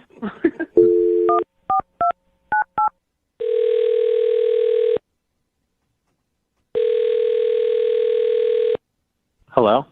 Hi, can I speak to Mike, please? Yes, him. Hey, Mike, how are you? This is Jubal from Brooke and Jubal in the morning.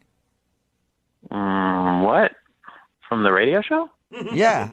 Mike, are you a listener to the show? I think I may have heard you for like a brief second, but then I turned the station real quick. I don't blame you. Awesome. You know? Okay. Most people. It's like my mom. Sweet. Thanks, Mike. Well, we actually got an email from somebody who listens to our show a lot more than you have. Yeah. Her name is Diana, and you recently went out on a date with her. And she wanted me to call you to find out why you're not calling her back.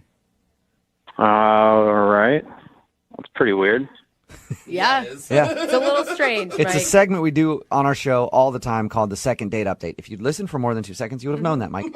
So Diana is confused why you're not calling her back. Because I didn't want to go out on a second date with her. Got that. I mean, We've got that out of the way. But what we're wondering is there a certain reason? Did she do anything wrong, or did you just not feel a vibe? It was just, I don't know. It was just kind of like an uncomfortable date. I just didn't feel like we had any chemistry, and yeah. Really? Do you mind if I recap what she told us, and then you tell me if it's correct? Yeah, go for it. Okay, she said that you guys met at a bookstore, and then you went out for dinner, and when you were at dinner, everything was going great until like the middle of the date, and then you just kind of shut off and stopped talking to her. She said that? Yeah. I mean, she was the one that stopped talking. What do you mean?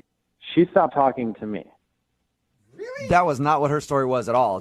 According to her, you stopped talking, and the whole time she was like trying to get you to open up again, and you were on your phone, and then the date ended. I was there, and she's definitely the one that stopped talking to me. Like, I don't know, maybe it was something that I said that made her feel uncomfortable. I really don't know. What are you she said that you guys were just talking about bacon, and then things got weird. We were talking about bacon, but that wasn't the topic that made the date uncomfortable. That wasn't what started the bad vibes. So Okay, what was it? Did yeah. Well, whenever I go out on dates, like I always like to ask, like interesting questions that, just kind of make you think, and also initiate like good conversation. Uh-huh. And I asked her, what is your greatest fear? And she said, bears. And right after she said bears, the entire vibe changed. The entire vibe. That's when things got really uncomfortable. She was very awkward after that. Very easily startled. It was what? Easily startled. Like just easily startled. Just thinking of bears made her frightful. Yeah, I don't know what it was, but like, even for example, like the waiter brought her food, and from behind just kind of placed her food down in front of her, and she was startled. Like that startled her a lot. It was almost as if like a bear delivered the food. Wait, was she like previously attacked by a bear, and she's having flashbacks all of a sudden? She didn't give me any information. It was just she said bear, and then she completely checked out. That was pretty much it. Oh my God, Mike, you're lying. What was that? Mike, that is Diana. Diana's on the phone right now? Yeah. Yes, I am. And what the hell are you even talking about? So you're denying that you didn't check out when I brought up your greatest fear and you said bear. So that didn't happen. No, that didn't happen at all. I was talking the entire time, and you checked out completely. Then how come whenever I brought up your biggest fear and you said bears, you were staring off into the distance, you weren't even looking at me, you weren't paying attention at all? It's like I didn't even feel like I was on a date anymore. Whoa! No, we were talking about bacon. And then all of a sudden you checked out. and started looking at your phone, and you didn't have any eye contact anymore. You were checked out, dude. And we were talking about bacon. Oh, no. Who's telling the truth here? I'm so confused. Is it the bears or the bacon? I don't know. Guys, I honestly don't know, but I feel like she needs to go see a therapist about this bear situation. I don't know why she's denying this right now, but I am 100% certain that she is terrified of bears or the word bear. I really don't know at this point. Diana, are you scared of bears? That's a word? Just to clarify, I don't like bears. But you know what? They don't petrify me, and I don't think about them and, like, get all scared and stuff. You know what I mean? It's a bear. It sounded like you were screaming at every move that other people made because you thought you were about to be attacked. That is the most ridiculous thing I've ever heard. Like, I'm not scared of bears. All right. Well, I hate to ask an awkward question that might shut everything down. Uh-oh. It sounds like that's what we have a problem with here. But, Mike, would you like to go out on a second date with Diana? We will pay for it. I don't think that's a great idea. Obviously, she's very unaware of her trigger words. Oh, my God. I think that, you know what? That's fine, because I'd rather, if I go out with you again, I'm going to wear a bear costume. Maybe that might help you get through whatever it is that you experience. Well, so strange. Mike, thank you for your time. And I do agree with you. Maybe the bear costume is a good thing. Therapeutic. Diana, I'm sorry you did not get a second date. That's okay. Thank you so much for calling and letting me know what happened. Oh, my God. I feel so unresolved by all of this. I don't know if it was the bacon or the bears, and it's driving me crazy. And listen, Diana, if you need a good counselor to help you with your bears, I got like 4 that I go to, so I can hook you up with a number, okay? Thank you. Brooke and Jubal in the morning. Text in at 78592 that says, I've never been so confused in my life. I'm with you. It's Brooke and Jubal in the morning. I think that makes everybody. Getting lots of texts in at 78592 saying, "What? I don't understand what the problem was." We're talking about the second date update. This girl, Diana, wanted to call a guy named Mike. They went out to eat. They had dinner. And she says that while they were talking about bacon, because they're paleo, he just got cold and stopped talking to her and ended the date. Yeah. Then we got him on the phone, and he says that he likes to ask people on first dates what their biggest fear is because it can tell a lot about a person. It's interesting. Like, I've never been asked that. It's a good That's kinda question. cool. Yeah. He says that she said her biggest fear was bears, and then she stopped talking and kind of looked like she was startled by everything because she's so scared of bears. He said that he thought bear may be her trigger word. Yeah. Like it was that bad. And she does not agree with any of his assessment on what happened. She's like, I wasn't cold at all. I wasn't even thinking about bears after that. And he's like, yeah, you were. You weren't even talking to me. You were just looking off in the distance thinking about being mauled by a bear. And then when the waiter came up, you got startled because you were so scared of bears. And then she's saying, well, I was talking about bacon and you just stopped talking and then ended the date. So maybe they both have triggers and they don't even know it. Like bears is her trigger word and bacon is this guy's trigger word. Someone texted in a good question. Were they even on the same date? Yeah, right? Maybe we just got 2 random people who happen to have gone out with the same names. Somebody else texted in and said, I think the only thing you need to do is go to the restaurant and interview the waiter who helped them. I think we do need to take it a step And ask further. them. You're right. And they'll be like, I don't know. I asked them if they wanted a Caesar salad, and they both stopped talking to me. It's very confusing. But if you want to do a second date update, all you have to do is email the show, and we will call the person who didn't call you back. Moving 92.5.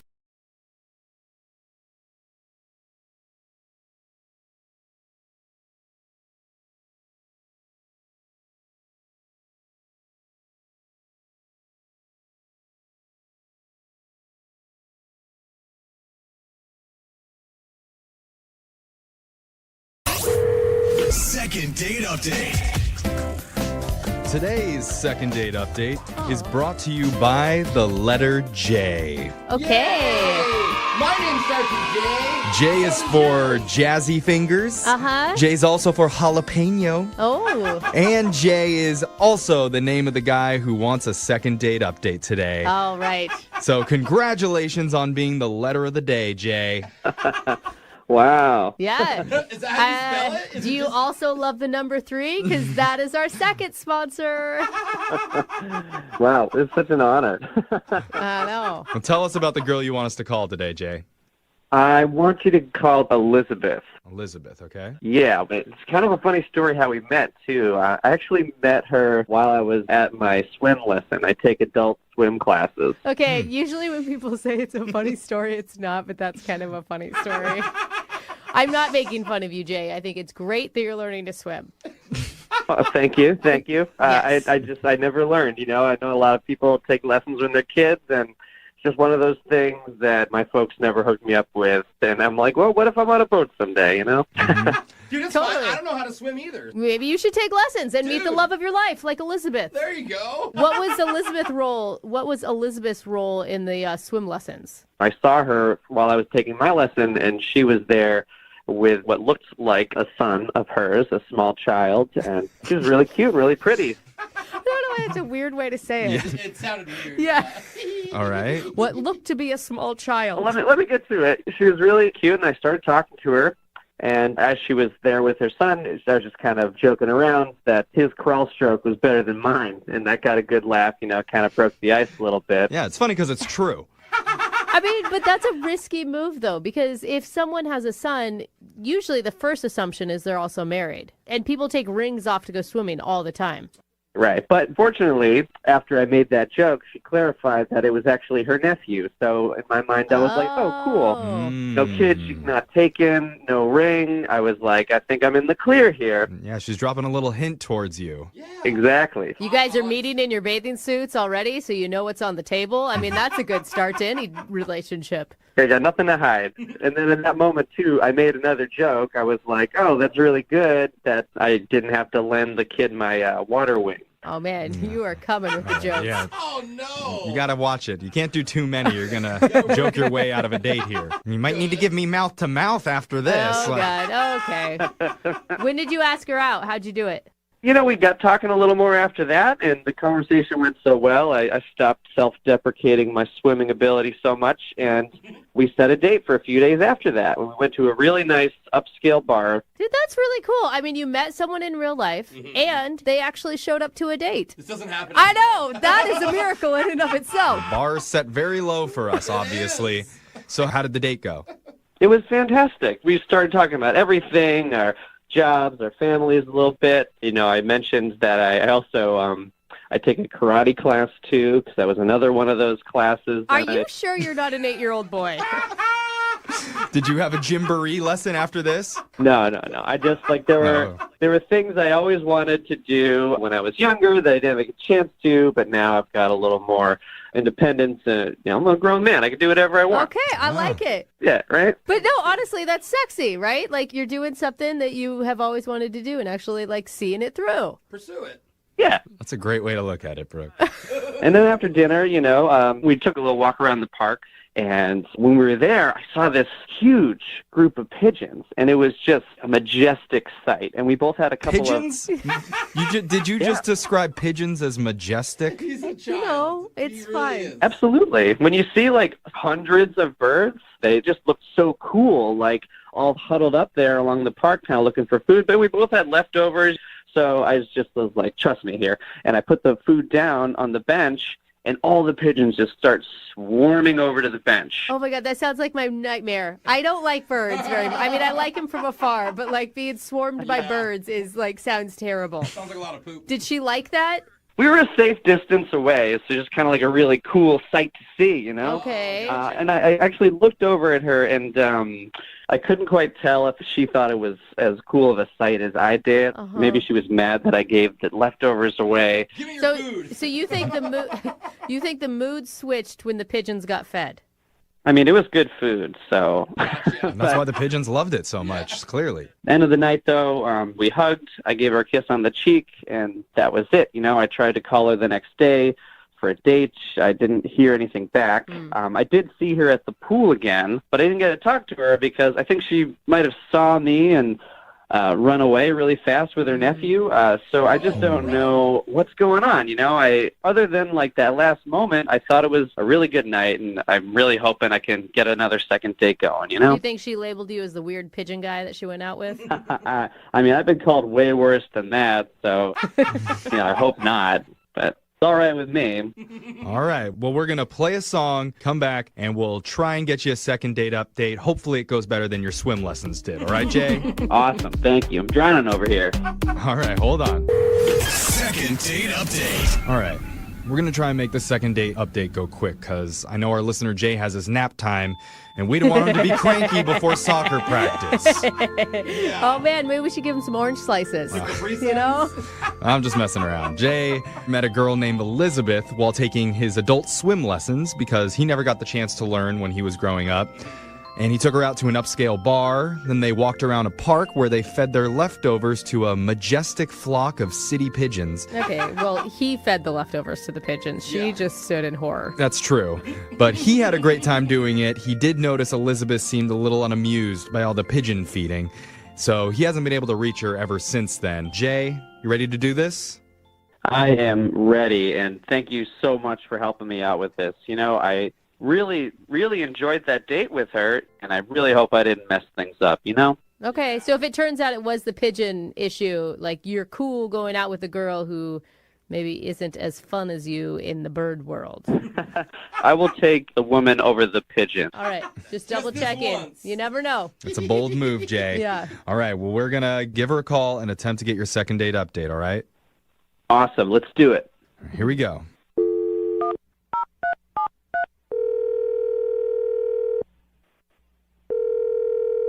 Hello, Hi, can I speak to Elizabeth, please? this is her. May I ask who's calling? Yeah, this is young Jeffrey. I work on the radio. Okay. Okay. Have you heard of the show before, Elizabeth? I mean, I can't say that I have. Well, you sound pleasant, so I feel like you should start listening. Okay. All right, have a great day. Bye-bye. Oh, okay. Why are you calling? We're doing something called a second date update. Have you ever heard of that? No, I haven't. Basically, it's a segment that we do where if you've gone out on a date with someone and they're not calling you back, we can give that person a call and try and figure out the reason why. All right. All right. So you recently went out with a guy named Jay, and you're not calling him back. Oh, yeah. Yeah. Yeah, he was sweet. Is that a question? Okay. I think. It's as much as you can give us. I mean, he seemed like a nice guy to us for sure. No, he's very sweet. It was kind of awkward. What, seeing him in the water floaties? He told us that you met during his adult swim class. You know, we did. I kind of thought it was cute. He took me to this nice bar. It was fun. Why are you ending everything up? Yeah, you can tell by the tone of her voice that it wasn't going I well. guess. I don't know what's going to happen. He was very nice.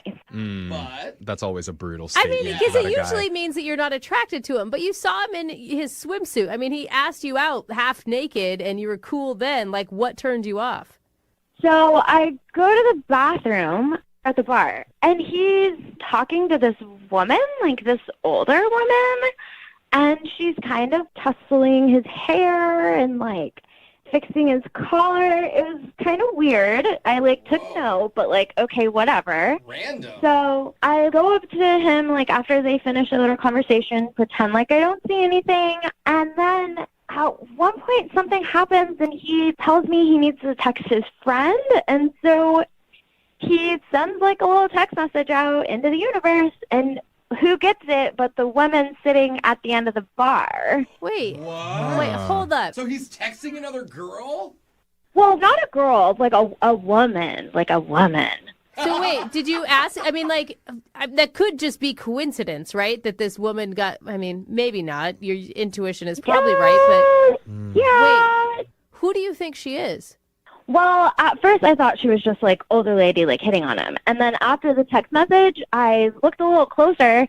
She looked a lot like him, related like him. So wait, you think his mom was on the date? That was Yes! And she was fixing his hair and fixing his collar? I can't be positive that it was her, but they sure did look alike, and they definitely had some sort of connection. All right, Oh my God! Oh, don't you want to know? I want to know. I'm dying. Yeah, let's be positive. Jay, was that your mom?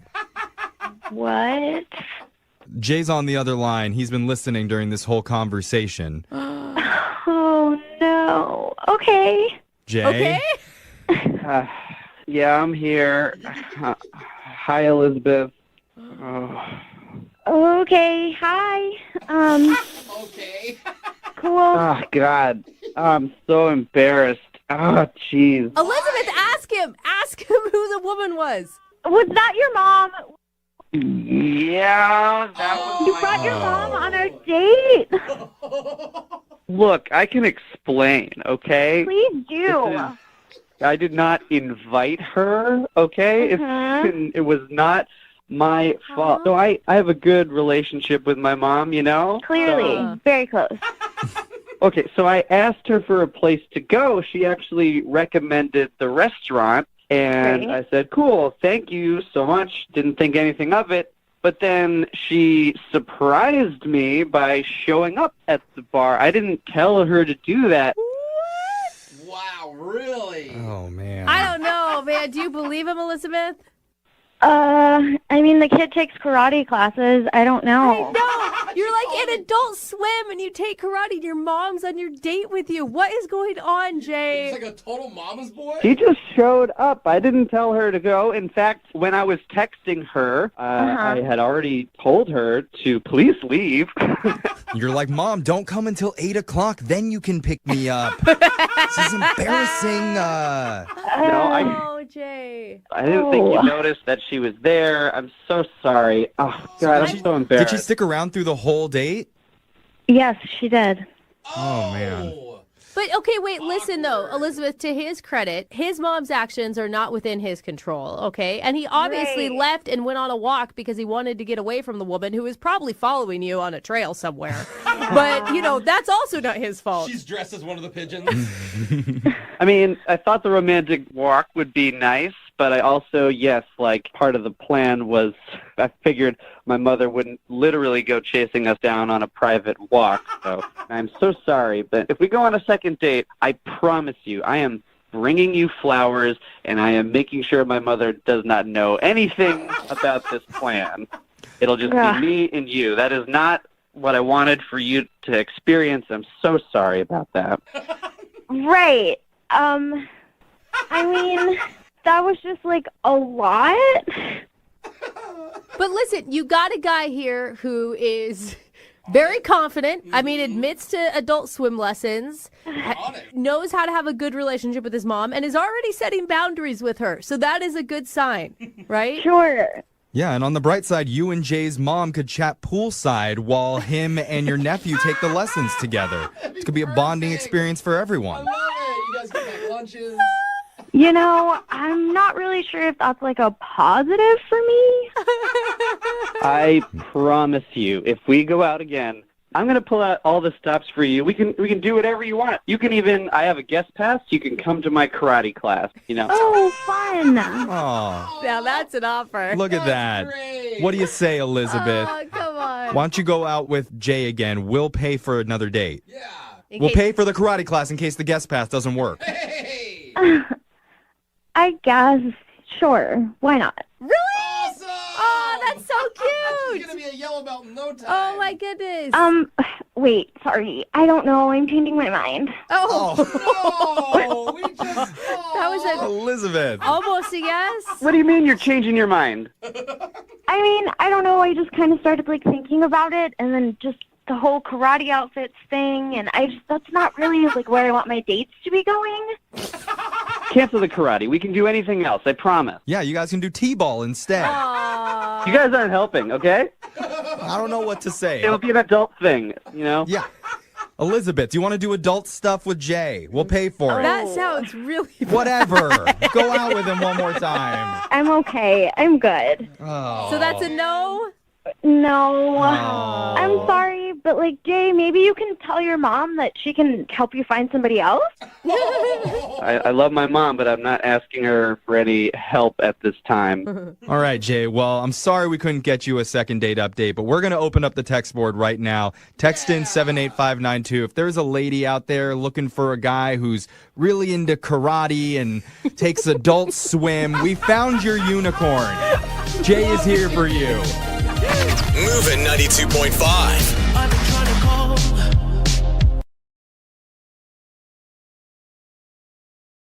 Need LASIK? Trust the experienced team at the LASIK Center at Evergreen Eye Center. No glasses, no contacts, no limits. What will you do? LASIK at evergreen.com. Moving 92.5. Brooke and Jubal's second date update. You know how the old saying goes, don't dip your wiener in the company pen holders. Nope.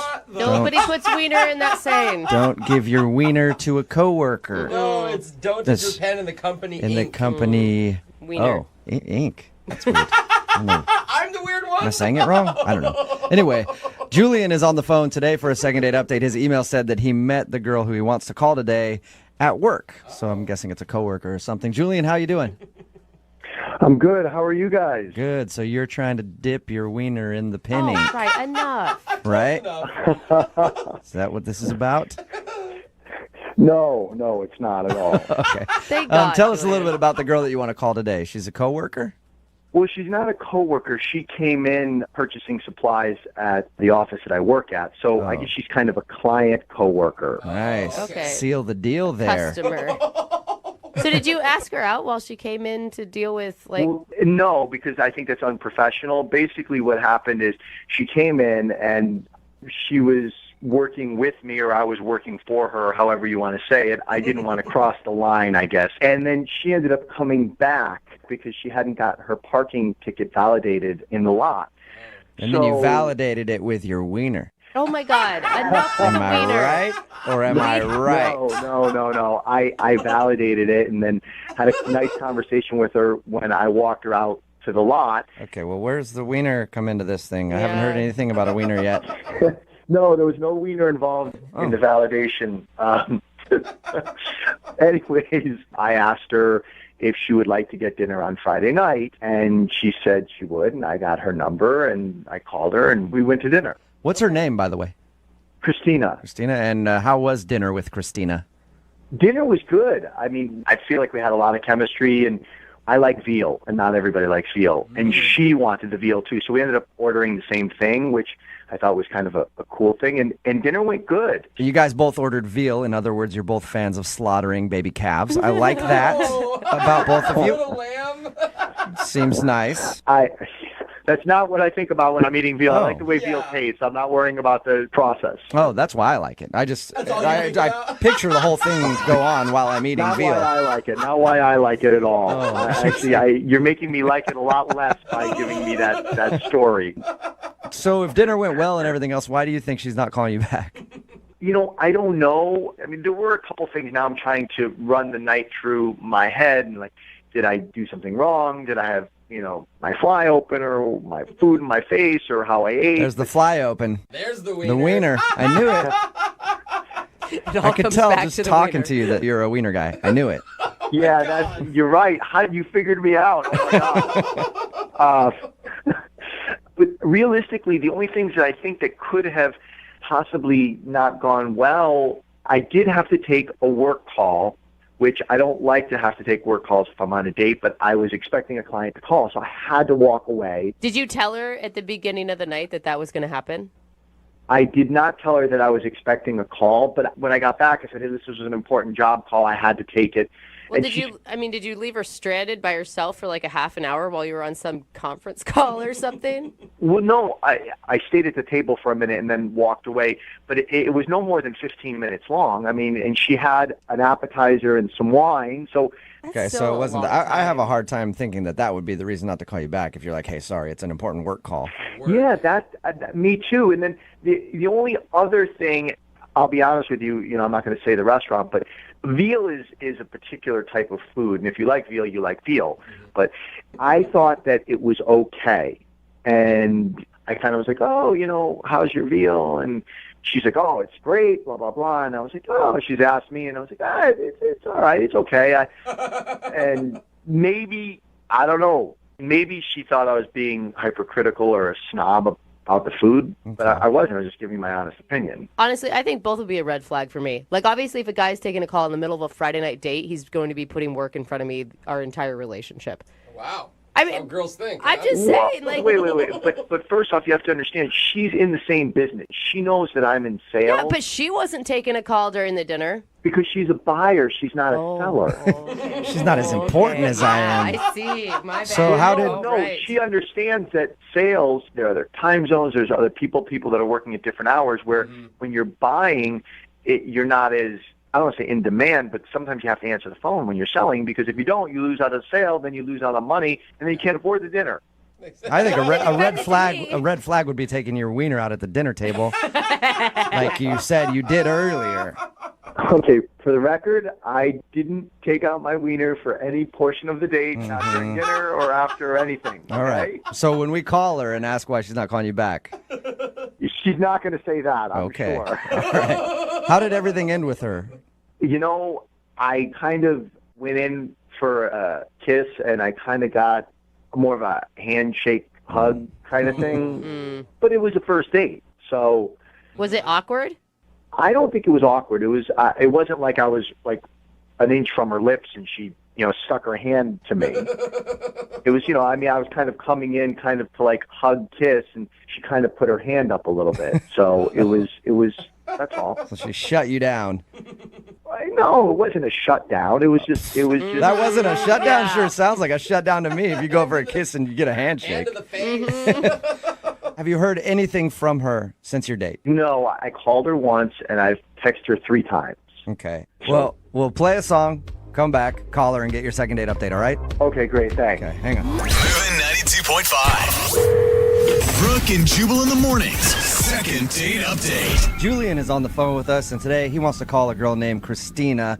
And Julian claims that he wasn't shut down at the end of the date when he went in for a kiss and she shook his hand instead. He still says that wasn't him getting shut down. But in my definition of me getting shut down, that is probably the best way to describe it. Listen, I didn't get shut down. I went in for a kiss. You know what? It was a professional date. It was a work thing, so it wasn't appropriate. I understand. But I didn't get shut down. Either way, I think you got shut down. Yeah. All right, well, we're going to get her on the phone and see why she's not calling you back. Here we go. Dial the phone number right now.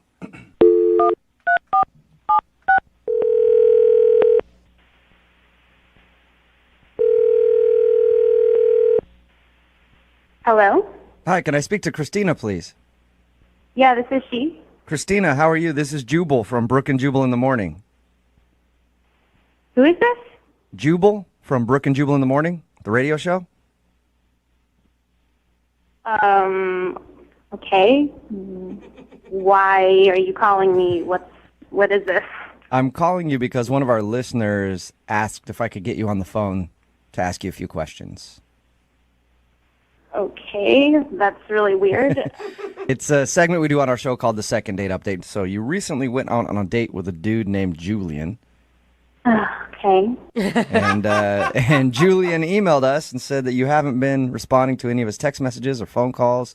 So he thought maybe we could get you on the phone and find out why you're not calling Julian back. All right. He told us how you met. You're like a client where he works, and he asked you out, and he said you guys went out to dinner and had a pretty fun time. That's what he told you? Yes. Good time? So you didn't have a good time? I wouldn't call it that, no. Okay, what was wrong with it then? Because according to him, everything was great. He thought maybe he seemed like a food snob to you because he disagreed with you on the veal that you guys ordered. Yeah, he definitely has a very refined palate. That's one way to put it. Okay. He also said that he took a phone call in the middle of the date. Yeah, he did. It was a little rude. Okay. Yeah, I could see how that would upset you. I mean, that wasn't even the worst part of the date. What was the worst part then? I mean, he's a very smooth sales guy, but he's kind of got this seething anger underneath all of it. Did you say seething? He was seething anger underneath his charismatic salesman personality?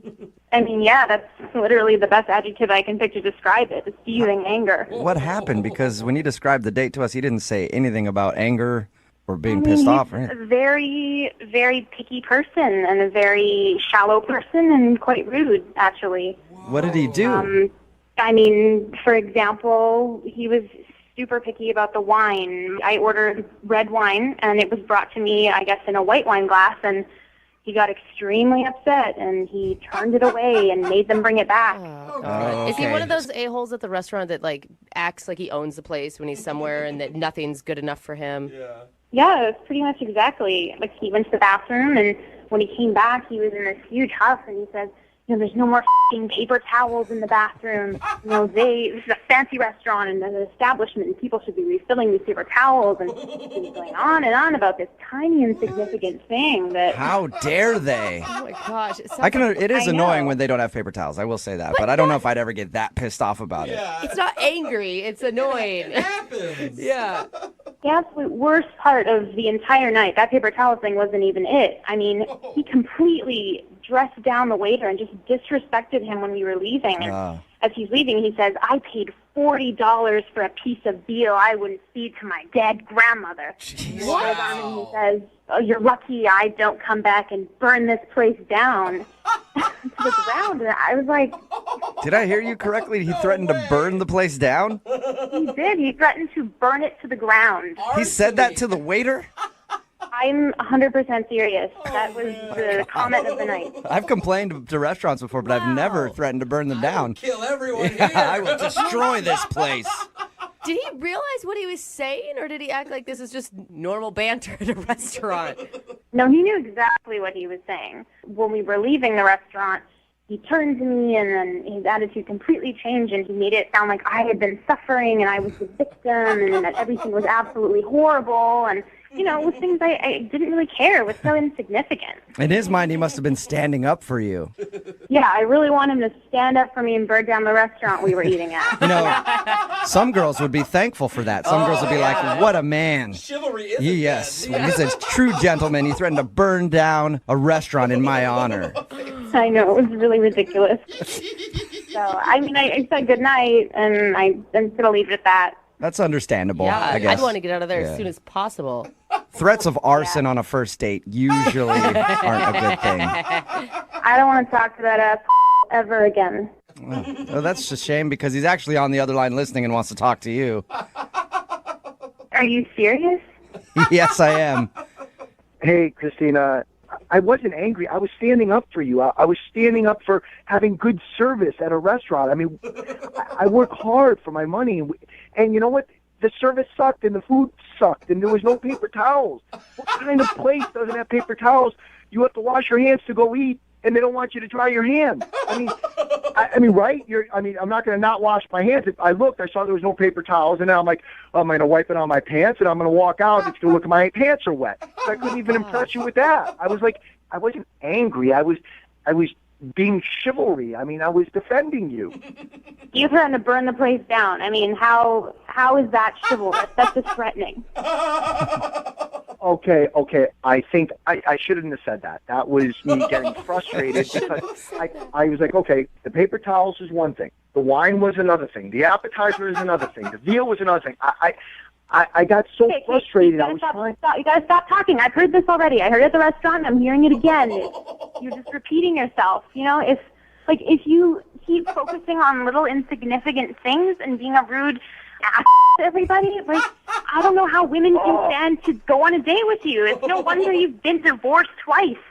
Ooh. What? Whoa, wait. You just brought up my two divorces, my ex-wives. I shared that with you? Are you kidding me? I mean, that's rude. That's mean. But that's an example. It's 2 strikes, and so this woman clearly couldn't deal with all of your crap, and neither can I.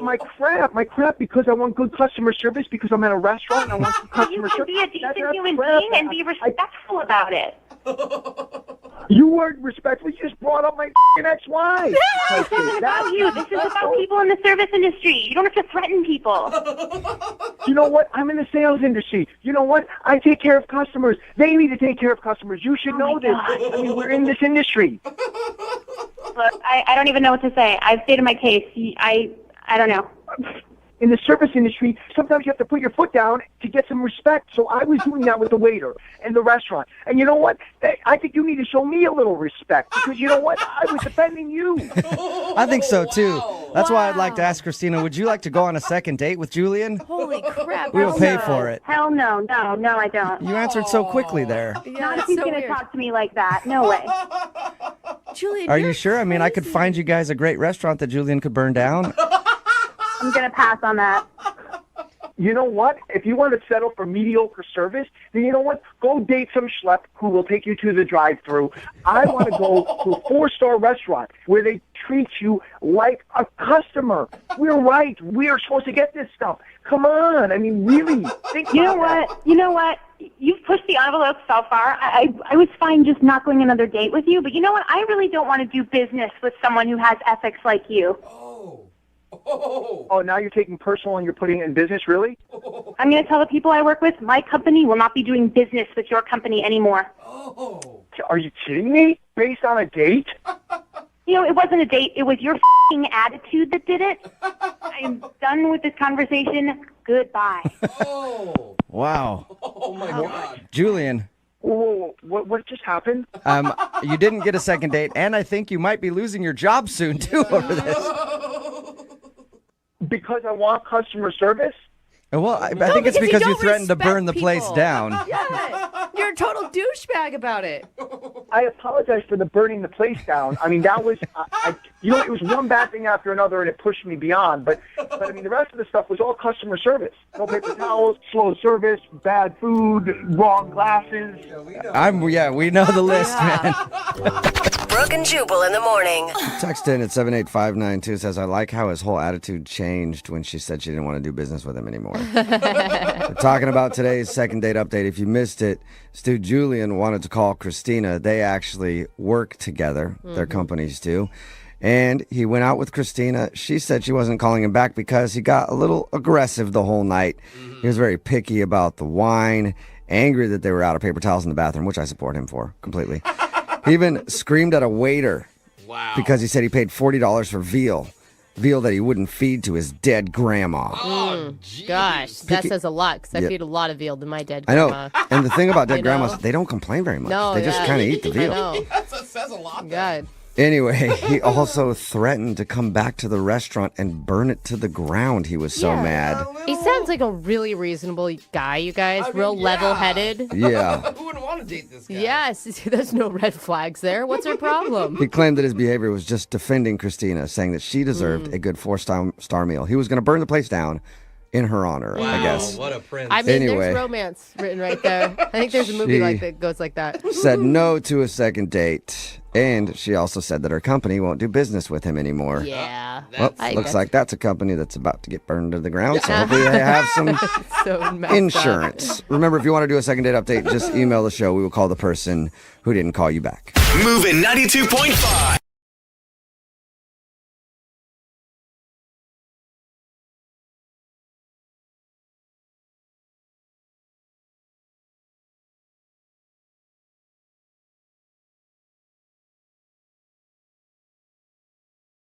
Moving 92.5. Brooke and Jubal's second date update.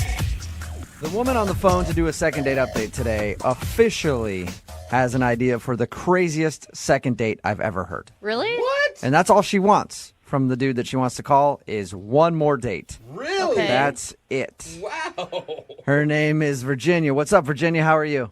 Good. How are you guys? Good. Your email was very, very interesting.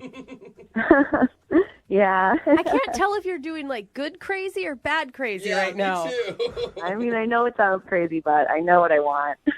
Okay. All right, well- I mean, I can appreciate that in a woman. We'll talk about what you want in just a second. But first of all, tell us about the guy that you want to call. Okay. His name is Jordan. We've been volunteering at a community outreach event. Okay. And Okay, he so- was, he was like so nice and obviously very community minded. And honestly, he was physically everything I am looking for. Okay, so he's got a good heart and a good bod. Yeah, he has got beautiful blue eyes, brown hair, and he's like 6'2", and really like physically well built. You sure you're not describing me? Uh, Wow. Did we go on a date, Virginia? I don't remember going on a date with you at all. No, I said he's 6'2", not 2'6". Oh. so she has Okay. seen a picture of you. I heard it wrong. Sorry. So you thought he was hot. Yeah, he was just like the full total package. Okay, and were you hitting on him during this volunteer activity?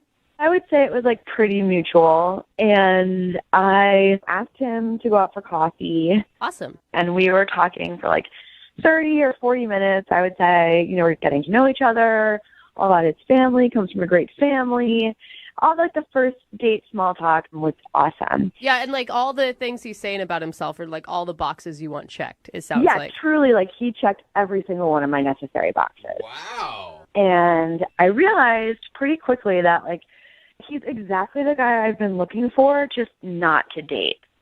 And that brings us to the most interesting part of your email. Why would you not want to date him? He's hot. He's nice. He does good things. He's got a good family. Yeah. I mean, I don't want to date him. I want him to actually get me pregnant. What? See? I told you guys. So you want to call this guy today, not to ask him out on a second date to like have dinner. You want to call to see if he'll go out again so that he can give you a baby.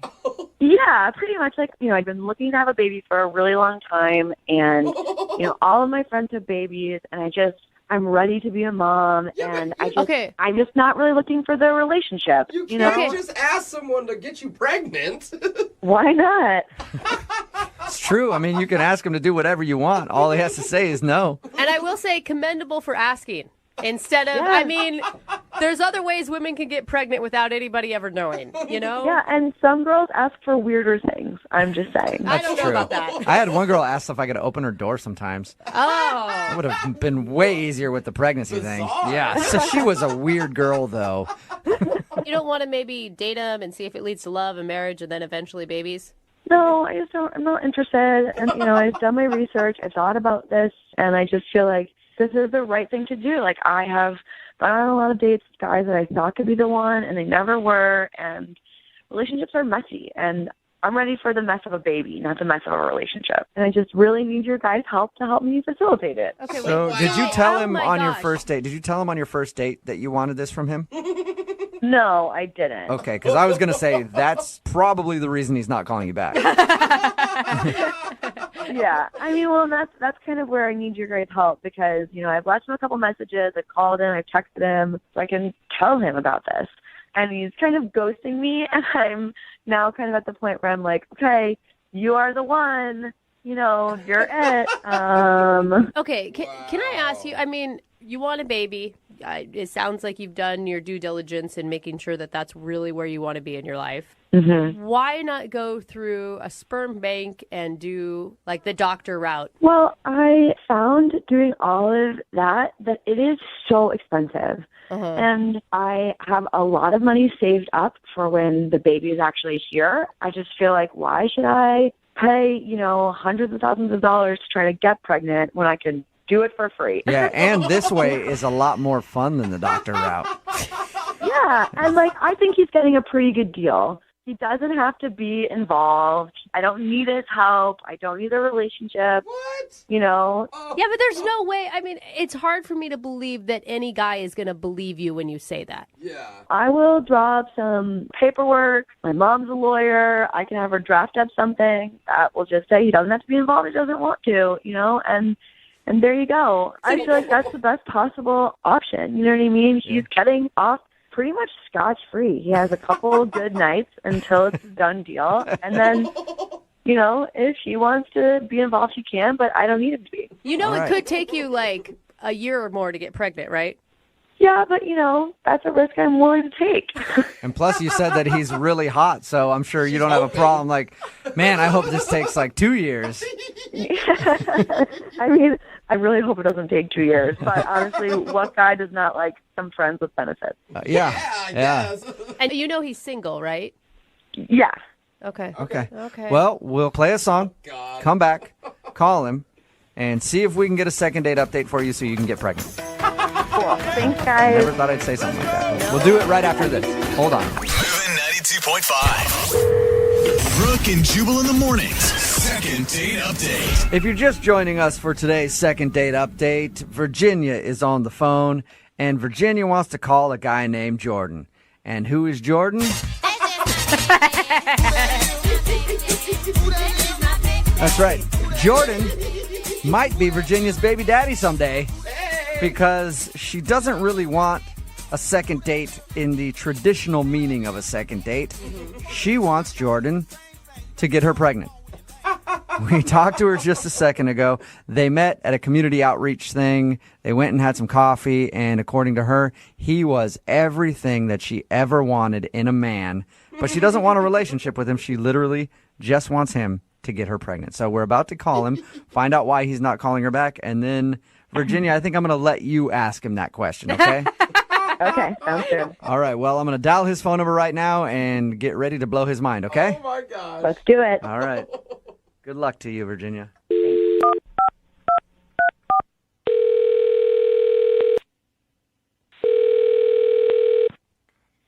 Hello?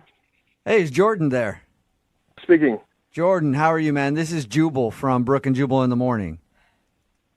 Just say that again. Who are you? Jubal from the radio show Brooke and Jubal in the Morning. Okay.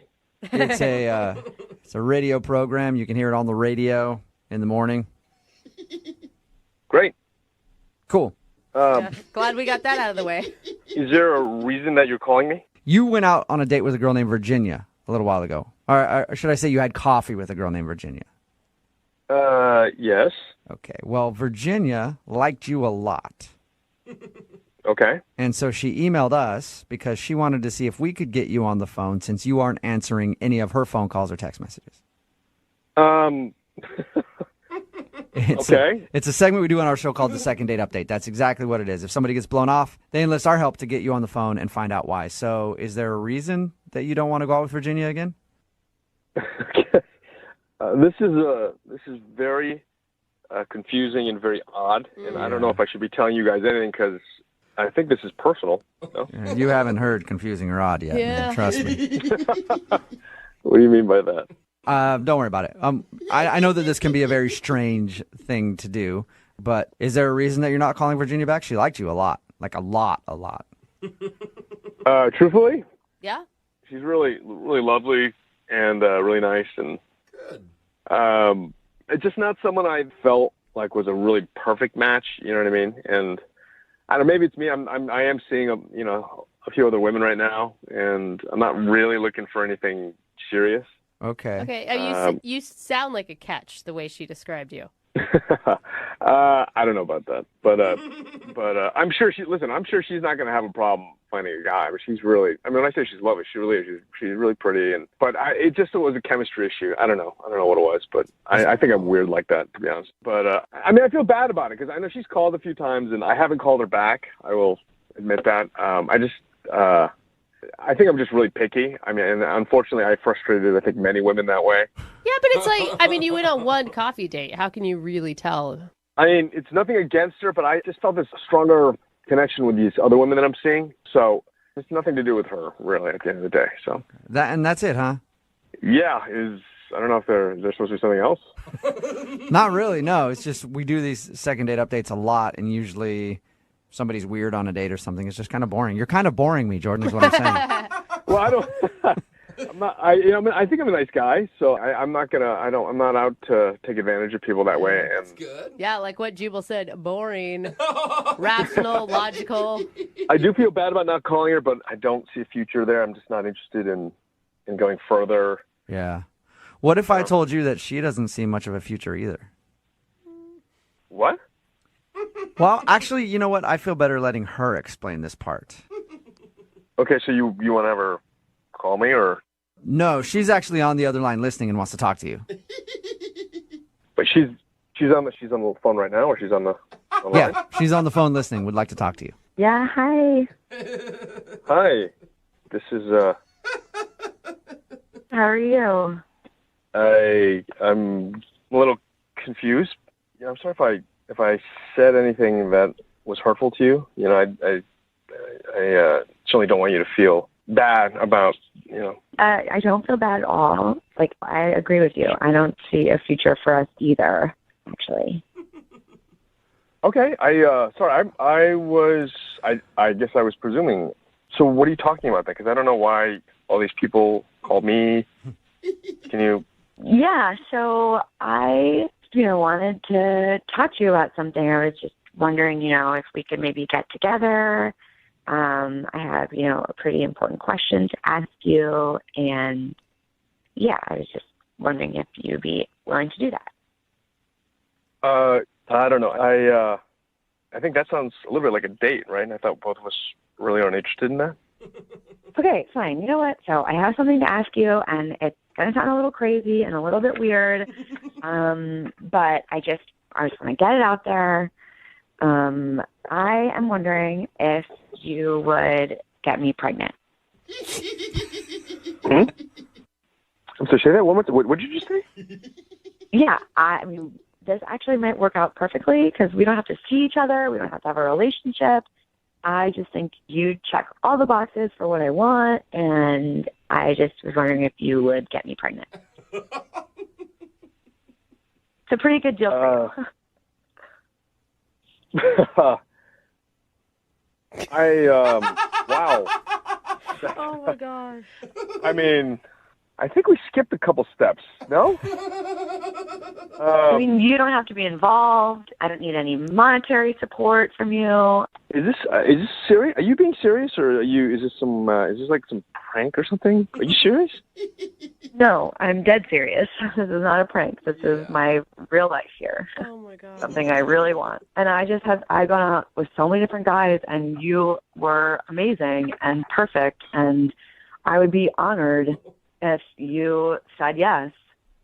Okay, I can't believe you're actually saying this. Like you really want me to sleep with you once, and we're done. That's it. Well, enough times to get me pregnant.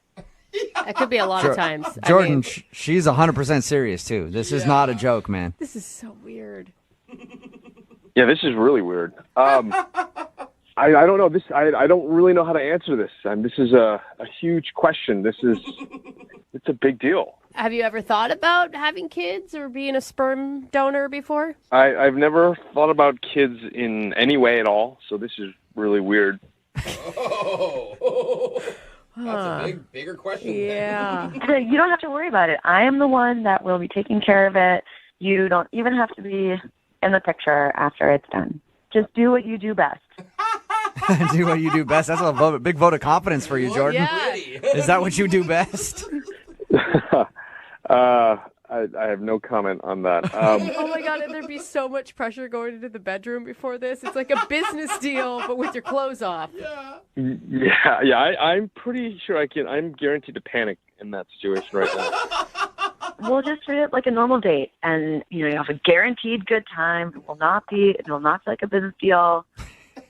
Yeah, Jordan, if you go on one more date, you'll know exactly how that thing's going to end. Yeah, 100% success rate. No strings attached. Yeah, I don't know if I would call that a date, to be honest with you. What if I offered you some money? What if I offered you $10,000 before I get pregnant, and then an additional $5,000 when I get pregnant? Whoa! That's a lot of money. What about that? Would you do it then? Oh, and wow. you know what? Then I'll also have some legal papers drafted up, so you'll have $15,000 and some legal papers that say you don't have anything to do with it. You don't need to be involved at all. How about that? Oh my God. I'm sorry. I cannot believe this is happening. Neither can we, dude. Yeah. I really wish I had coffee. Oh Hey, God. Jordan, would you like to go out on a second date with Virginia? You can make $15,000 and so try to make a baby after, and we'll pay for dinner too. Oh, wow, what a So, deal. sounds like a great night to me, Jordan. Would you do it? Will you pay for college? Yeah, no kidding. That's on Virginia. She can do that. And child support for the rest of your life. Oh, and the therapy. No, I meant for me. Yeah, I'm not paying for your therapy, no, but I will pay for dinner so you guys can go out and discuss your transaction further. I'm happy to hang out and see and talk. I'm not going to say right now that yes, I will get you pregnant, but I will certainly say yes to coffee. Can we just start there? Oh my God! Congratulations, Virginia. That sounds like you got a second date. That's awesome. We can definitely start there. Oh my gosh, I wish I could be in that coffee shop and hear what you guys are going to talk about. It'd be so awkward for anyone sitting near you. Now that I think about it, I will probably need something a little stronger than coffee. Brooke and Jubal in the morning. Okay, dudes. Thirsty dudes. You can stop texting in at 78592. I'll get her pregnant for free. Yeah. It's Brooke and Jubal in the morning talking about today's second date update. If you missed it, it was shocking. Mm-hmm. Virginia wanted to call this dude Jordan. Forget the particulars of the date and all that stuff. All she wants him to do is get her pregnant. She said she's willing to pay him, sign paperwork and everything. All she wants is just for his baby to be inside her. She wants his seed. That's Yep. all she wants. That's all she wants. Somebody texted in at 78592 and said, "No, I had a friend do this, and it's a trap." She said it's not a trap. She just literally went out with this guy, and she's been wanting to have a baby for a while. And she went out and was like, "This is the dude. This is the one that I want to be the father of my baby, even though I don't want it in the baby's life." She said he doesn't have to do anything with the baby, just basically get her pregnant and then leave, and she'd crazy. pay him for his time. I mean, it's a live sperm donor. Is what it is. Like without the clinic, right? We did get another text from a mom that says she can borrow my 3 kids for the weekend. Let's see if she still wants to be a mom after that. Who cares how beautiful the kids are? So they actually agreed to go out again and just talk, to have coffee, and then talk about it and I see think- if he's willing to do it. We'll definitely try to keep you updated on it. She's pretty convincing. I have a good feeling that she's going to be able to talk him into this. Think so? I think so. He He said yes to talking over coffee. That's the gateway, man, to baby making. I think if he would have said no outright and been like, "No, I don't want to go out. I'm not interested," then it was definitely a no. But I think the fact that he even opened the door, I'm means with you. that he's about to be a baby daddy. And of course, still the text. I told you guys stop. It's still coming. Stop it. nasty, So many dude. dudes texting in right now. Dude, I'll do it for free. You don't have to pay me. I'll do it all night long, actually. I'll never stop doing it. We get it. Shout out to all the horny truckers. I love you guys. Thank you for listening. And your texts always entertain me. Remember, if you want to do a second date update, all you have to do is email the show, and we will call the person who didn't call you back. Moving 92.5.